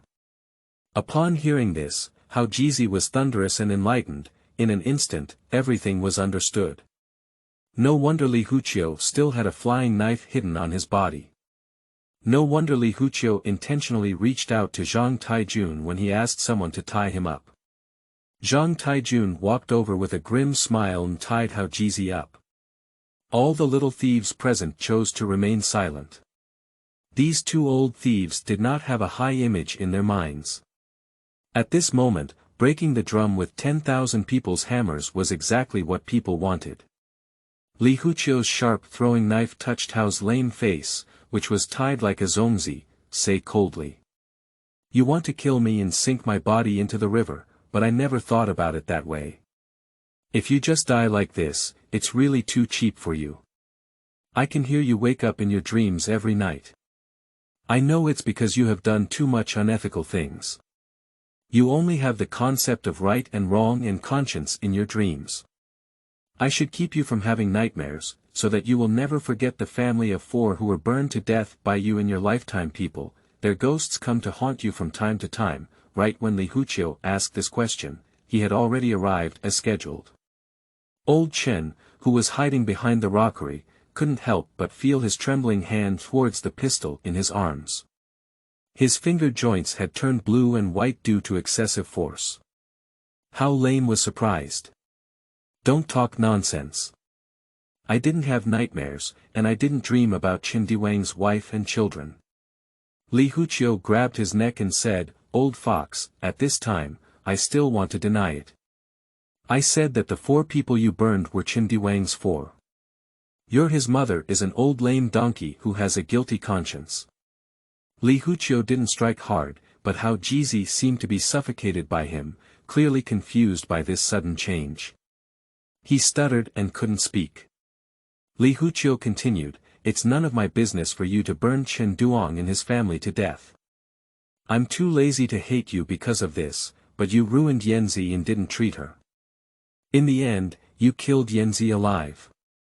You must repay me this debt, do you admit it or not?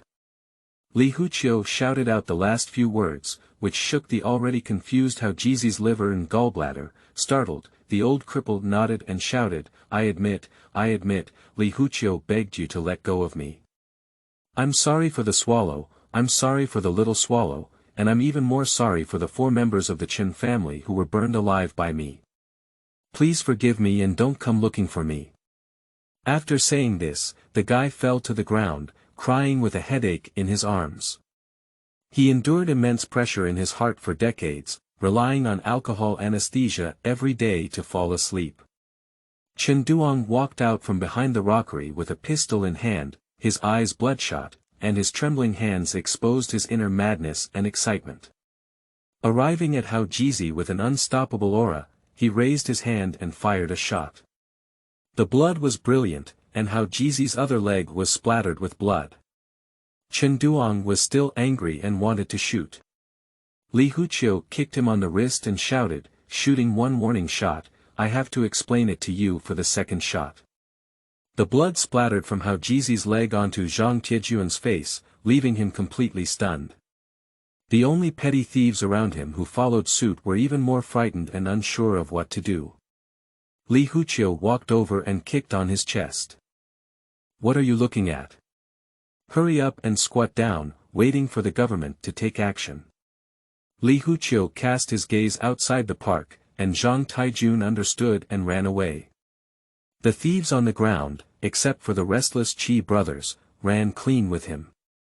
Li Huqiu clasped his fists and said to Chen Duong, Grandpa Chen, I know you're a good person, but you can't save any of these three people. Just watch as their blood drips clean, call the ambulance, and when they die, just say that you happened to pass by the scene and saw Hao Jizi and the Qi brothers fighting at a certain point. Hao Jizi is skilled at throwing knives and injured all the Qi brothers. You had no choice but to shoot and injure Hao Jizi. Chen Duong raised his hand to interrupt his words and said, I understand what you mean, kid. If you leave, I'll pretend I haven't seen you. Li Huqiu couldn't see the resolute expression on Chen Duong's face, so he nodded and turned around before running away.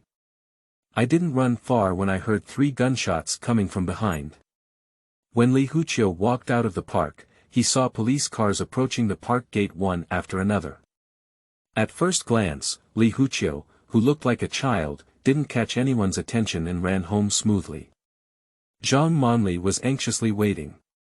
As soon as she saw Li Huqiu return safely, she could no longer suppress her excitement and rushed over to tightly embrace him. Li Huqiu learned magic from demons, learned the techniques of the Demon King, but developed a bodhisattva's heart. This shows that when a madman cultivates, he may not be unable to become a Buddha on the day of enlightenment. The next day, news came that a shooting had occurred in Sankeishu Park. Chen Duong, a police officer from the South Station Police Station, surrendered himself. Before the incident, he heard news that there were hooligans gathering in Sankeishu Park to engage in a brawl. He immediately rushed with a gun, but the participants in the brawl dispersed in unison. He found that only 3 people were left and, out of self-defense, he shot and killed 3 hooligans on the spot. Chen Duong has been suspended from work, and the prosecution will prosecute him for the crimes of gun abuse and manslaughter. Li Huqiu risked his life to visit him, but Chen Duong did not see him. He only asked him to help burn a few pieces of paper on a grave for his family. Cemetery. Sunny, spring flowers in bud, with swallows returning. Li Huqiu stood in front of the swallow's tomb, holding the hand of the little swallow. Sister, the old cripple has died, and you should rest assured to give birth to the next life. I will bring the little swallow as a gift to you, and ask her to sing a song for you. She learned from me when she sings, so don't blame her if it doesn't sound good. It's all because I didn't teach her well. Our daughter is actually smart. Little Swallow, wearing floral clothes, comes here every spring. I ask Swallow, where are you from? The swallow said that Little Swallow's childlike voice is pure and clear, but her tone is no different from Li Huqiu's wild tone. The sound awakened memories deep in Li Huqiu's soul. It seemed like there was a big tree in front of Li Huqiu. He stood across from the tree, pulling rubber bands, and a girl jumped back and forth in the middle. Her crisp voice spoke of a small ball, and Li Huqiu let out a growl of banana pear. Sister, please leave. I sent the old cripple down, you don't have to worry about someone bullying the little swallow anymore. In the other corner of the cemetery, Li Huqiu paid to buy 2 large cemeteries and buried the ashes of the 4 members of the Qin family, who had been stored in the crematorium. Burned a lot of paper. In the raging flames, Li Huqiu comforted the deceased spirits, and your revenge has been avenged. In late autumn of 1992. On the streets, Xinjiang people selling lamb skewers are shouting in stiff Chinese. The little swallow was tempted by the aroma of the lamb skewers and said, I want to eat it. Li Huqiu held her up and walked straight to the stall, saying, 10 yuan. The Xinjiang people quickly baked the lamb skewers and asked Li Huqiu if he wanted the spiciest one. The little swallow's crisp voice told him to want the spiciest one. Li Huqiu said that girls who eat spicy food have big bumps on their faces. The little swallow chuckled and said that her father had a bun on his face, while the little swallow had no bun on her face. The lamb skewers were ready, and the Xinjiang people were about to serve them to Li Huqiu when a Mercedes-Benz car drove by. The car window rolled down, revealing an old face with memories of 5,000 years of vicissitudes. He arrogantly said, "Those who sell lamb skewers, come for 10 yuan." The Xinjiang people were holding up their grilled skewers and still wanted to pass them to Li Huqiu. The owner of the old face in the Mercedes-Benz car had already started cursing, "Damn it, I told you I wanted 10 yuan for lamb skewers. Can't you understand me, you idiot?" The Xinjiang people stopped and replied, "This is what the customers over there ordered. I'll bake it for you later." The door of the co-driver's seat of a Mercedes-Benz suddenly opened, and a young man with sunglasses got out of the car without a word of nonsense. He rushed up with a big mouth and snatched the mutton kebab from the hands of the stunned Xinjiang man. He scolded. "Third Master Song wants to eat mutton kebab, and you his mother dare give it to others first." After that, the guy threw a defiant look at Li Huqiu and asked arrogantly, "What do you see in his mother's eyes? Are you unconvinced?" Li Huqiu picked up the little swallow and walked straight to the side of the Mercedes-Benz. He gently tapped on the car window, revealing Song Yujia's naturally raised old face. The car door opened, and old Song's tone remained the same as before. "Huqiu, get in the car quickly, where will I see you off?" Li Huqiu didn't move a bit and glanced at the arrogant young man who was a bit foolish just now. He said, "Brother, if you want to stay for a long time, try to keep people like him as little as possible by your side, otherwise sooner or later it will cause you big trouble." After saying this, he let Little Swallow call out "Grandpa" and shook hands with Song Yujia to say goodbye. Song Yujia chased out of the car, grabbed the lamb skewers from the young man's hand, caught up with Li Huqiu and handed them to him.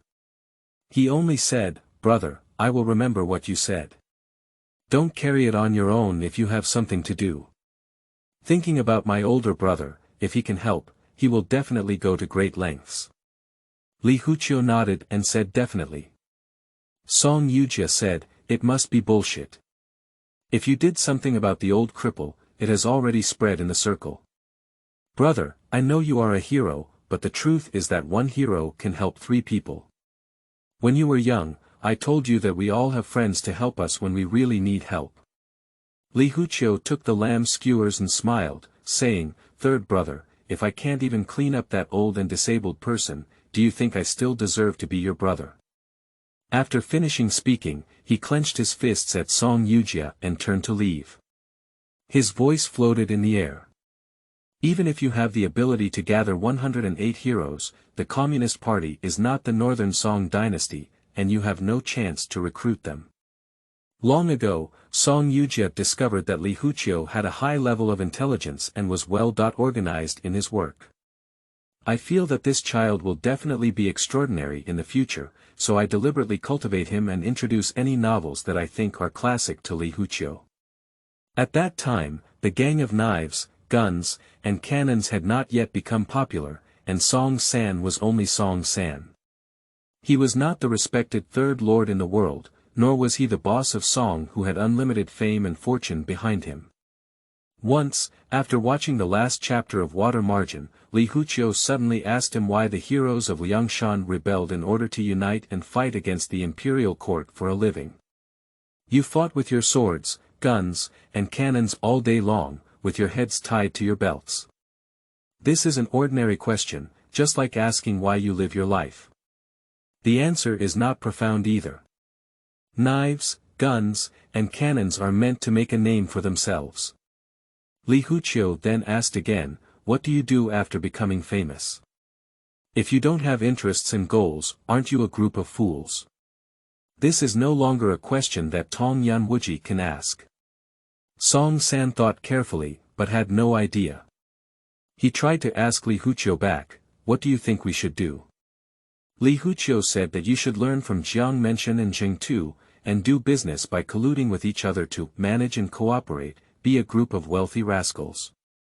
When Li Huqiu was 10 years old, he met Jin Yong's ancient dragon Shernian and read through the water margin. In the end, he told Song San that the people worth learning from were neither Wu Erlang nor Lu Zhishan, but rather the two most inconspicuous scoundrels in the water margin. Since that year, Song Yujia has embarked on the path of being a labor contractor. With his illustrious reputation as a swordsman and firearm, he quickly amassed wealth through means such as bullying the market. He then made money and used it to bribe the government. Today, he has become the famous Third Lord of Hacheng. Looking at Li Huqiu's back, Song Sanyi, who was dominating the underworld in Hacheng, stood in awe. This kind of respect is not related to age or status, but rather to the respect for wisdom and strength. There are both gratitude and appreciation. On the street corner stall, there was an old man squinting his eyes at Li Huqiu's back, muttering to himself, no mistake, it must be this kid. Chapter 10. Lies, Wind and Snow, and the Elderly. You are listening at Novel Full.audio. Lies are a double-edged sword, and aside from moral factors, they can be called a form of wisdom. People who can lie may not necessarily be big shots, but every big shot must be able to lie. On the stage of life, you are either good at making lies or good at breaking lies, otherwise you cannot take the initiative. Jianghu is a world woven from lies. In this world, mastering the technique of lying is like a newly grown wild wolf mastering the use of fangs. Li Huqiu learned this truth from a young age. Before the age of 8, he went out to beg with a few small beggars, and Zhang Taijun was responsible for managing them. Li Huqiu is one of the 3 able-bodied individuals among them. Although having healthy arms and legs is a good thing, the 3 of them were unable to win more sympathy like the other children who were made deaf and broke their arms and legs. The money these children ask for every day has a task, and for 3 healthy children, this task is really not easy to complete. However, soon Zhang Taijun discovered that Li Huqiu could always exceed the speed limit to complete tasks. Even faster than those deaf and mute children. Honest people believe that diligence can make up for weakness, while wise people change everything through lazy means. When the other 2 children kneel down crying and pretending to be pitiful, sweating profusely and often unable to complete the task. Li Huqiu, however, knows how to make a cardboard box and write a tear-jerking story on it, leaving a small opening. Then, he just needs to stand silently behind the box, and someone will be attracted by the crooked handwriting on the box, helping the child who claims to rely on a grandfather who died of illness. The power of lies silently infected Li Huqiu. From that moment on, Hao Jizi and Big Flag Pole were destined to be knocked down on the beach by him. Li Huqiu's early maturity is a tangible proof of life's desire for a more dignified life. He tortured himself with the toughest training, remembering the lessons left by every failed senior in the underworld. He often warns himself that repeating the mistakes of his predecessors is as foolish as watching them step into a cesspool. Everything he sees and smells in his eyes and nose is foul-smelling, but he still wants to step inside. This is not foolishness, but what is it? So far, Li Huqiu has been working hard but never making mistakes. The yard is still the same, and the owner's name has been changed to Zhang Monli. This is the home that Li Huqiu gave her. Li Huqiu, who is only 16 years old, is over 1.75 meters tall and already looks like a young man. He never stops training tirelessly every day.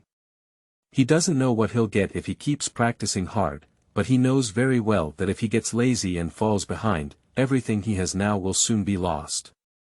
He can do 2,000 push-ups now, carry a weight of 100 pounds, and run to the train station in just 20 minutes. This distance is a full 5 kilometers, and he travels back and forth every day, rain or shine.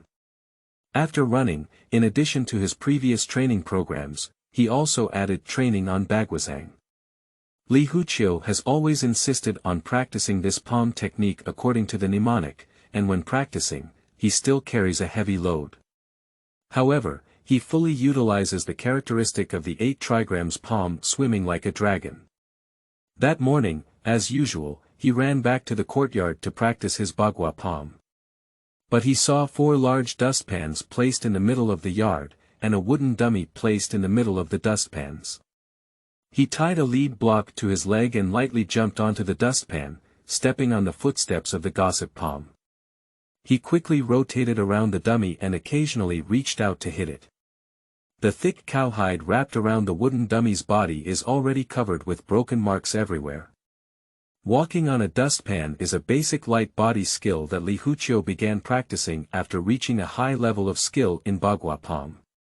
He learned it from that book, but hitting 1,000 layers of cowhide was told to him by a Russian boxer. As for practicing walking the dustpan with lead blocks tied to his legs, it is his original creation. Outside the courtyard, an old man passed by and seemed to casually glance into the courtyard.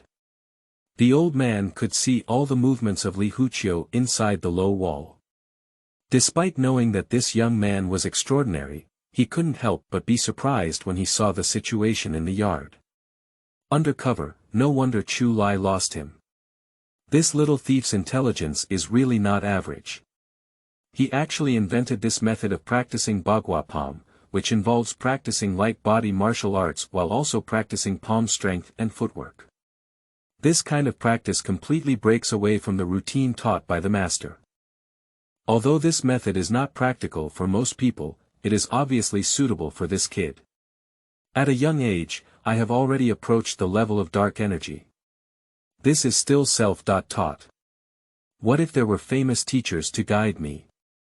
The north wind of Hacheng in late autumn has begun to show its ferocity, driving people wandering in the city back home. When Li Huqiu woke up that morning, he found that the first snow of the year had fallen outside, and winter had arrived as promised. Li Huqiu sighed as he wanted to grow another year and buy winter clothes for little Swallow again. He pushed the door as usual, but did not push it. The snow in the yard is not thick, and even if the doorway is windy outside the gate, there won't be much snow gathering. Li Huqiu clearly felt that the door was blocked by something heavy. He jumped out of the nearby courtyard wall and was surprised when he looked at the door. An old man had already passed out from the cold, his tattered cotton jacket patched all over, and his face turned pale. Li Huqiu didn't care about anything else and quickly picked up the old man. He opened the door and ran into the room, shouting to Zhang Monli as he ran, "Sister, quickly fetch a basin of warm water. Little Swallow, quickly bring the medicinal wine that Dad has prepared." As he spoke, he had already placed the old man flat on the kong and tore open his cotton jacket in pairs. The exposed body actually has the physique that is not suitable for an elderly person of this age. The plump chest muscles undulated slightly, indicating the weakness of the old man's state. Without much thought, Li Huqiu took the warm water hastily prepared by Zhang Monli, touched it with his hand, and gently rubbed the old man's chest to give him a heart massage, which was also the best way to warm his blood. These are certainly thanks to Li Huqiu's good reading habits. Xiao Yanzi obediently brought a small jar of medicinal wine, and Li Huqiu took a big sip. He then sprayed it on the old man's face and gently rubbed his ears and nose with a gentle technique. The reason for being so careful is to prevent the old man's ears from freezing hard, and if the technique is too heavy, it will break if pulled down suddenly. Perhaps stimulated by the smell of alcohol, the old man suddenly woke up after sneezing before Li Huqiu wanted to take a second puff. In the winter of 1992, Li Huqiu added a new member to his family, an unknown old man. Being able to drink alcohol and eat meat means having a persistent high fever, and claiming to have no relatives or nowhere to seek refuge. They just stay here and don't leave. Li Huqiu is not a bad person, but the old man is a top-notch expert in playing pranks. He just doesn't reduce his fever. As long as Li Huqiu talks to him about where the fairy land is, the old man will have a fever, which is probably 39 degrees Celsius. The fever will leave Li Huqiu speechless. If there is anyone in this family who can talk to the elderly, then it's only Little Swallow. The Yiya little girl speaks in a confused manner, just like an old man pretending to be crazy and foolish. Half a month has passed in a blink of an eye, and Li Huqiu has become accustomed to the presence of the old man. Although this old man has many problems, he snores while sleeping, has to have wine and meat in every meal, and even has to serve him with a pot of hot foot water every day. But this old man also has some advantages. In fact, every experienced elderly person is a treasure trove, it depends on what you can read from them. Li Huqiu is a skilled reader of this kind of treasure. Li Huqiu's witty conversation and research on food broadened his horizons. After a while, when Li Huqiu asked the old man for his name, he finally told him that his surname was Dong and his name was Dong Xiaofeng. He was lonely from a young age and loved cooking because of his gluttony. In fact, the things that the elderly know are very diverse, far more than just culinary skills and knowledge of food. Li Huqiu respected him for his age, erudition, and loneliness, and never mentioned to him about driving him away again since then. Another half-month had passed, and the old man finally confirmed that Li Huqiu had indeed intended to take him in, and he also noticed that the relationship between Li Huqiu and Zhang Monli was not as he initially imagined. The story of Zhang Monli. The old man had heard two young people who were drunk say that Li Huqiu could achieve the ability to be moved by a woman's heart and not move, and this composure alone was very impressive. The old man made up his mind to pass on some true skills to Li Huqiu. One evening at the end of December. Li Huqiu, as always, insists on working hard in the second and fifth rounds. From 8 p.m. to 10 p.m. was the time when he remained steadfast in practicing before his kung fu was fully developed. He stood in the courtyard, following the routine of Yushin Bagua Palm, and began practicing around the dummy. The white snow in the yard reflected the lights, and the visibility was extremely high. Every time Li Huqiu hit the cowhide dummy, it would cause debris to splash. He does not carry any weight when practicing at night, so his body movements are particularly agile and fast. If outsiders were to watch at this moment, they would surely admire Li Huqiu's kung fu to the ground. Tonight, Li Huqiu was in particularly good form, feeling that every punch and kick he made was a source of pride in his life. The more he fought, the happier he became. Suddenly, he turned back and looked into the room. In fact, he wanted to find someone to share the joy that this kind of indulgence brought. Cold Beauty noticed that Dong Xiaofeng had somehow moved a chair and sat under the eaves, watching him. The chill at night was heavy, and Dong Xiaofeng was wearing a sheepskin coat, without showing any respect for the severe cold in his expression. Li Huqiu didn't think much and came over to ask why you came out. Hurry back, the room is warm. Don't turn around and keep your high fever from freezing. Good guy, you've been causing me a lot of trouble with your fever those days, but your fever is also strange, just like those Qigong masters performing on the street now. Dong Xiaofeng didn't rush to move around, but asked Li Huqiu, Huqiu, are you practicing boxing? Li Huqiu said with a funny smile, I'm just practicing boxing. What else are you doing? Dong Xiaofeng shook his head and said, I don't think so. With my eyes, you're not called practicing boxing. You're called monkey play, light. There's a fist stance, you haven't really mastered the martial arts of Bagua Palm at all.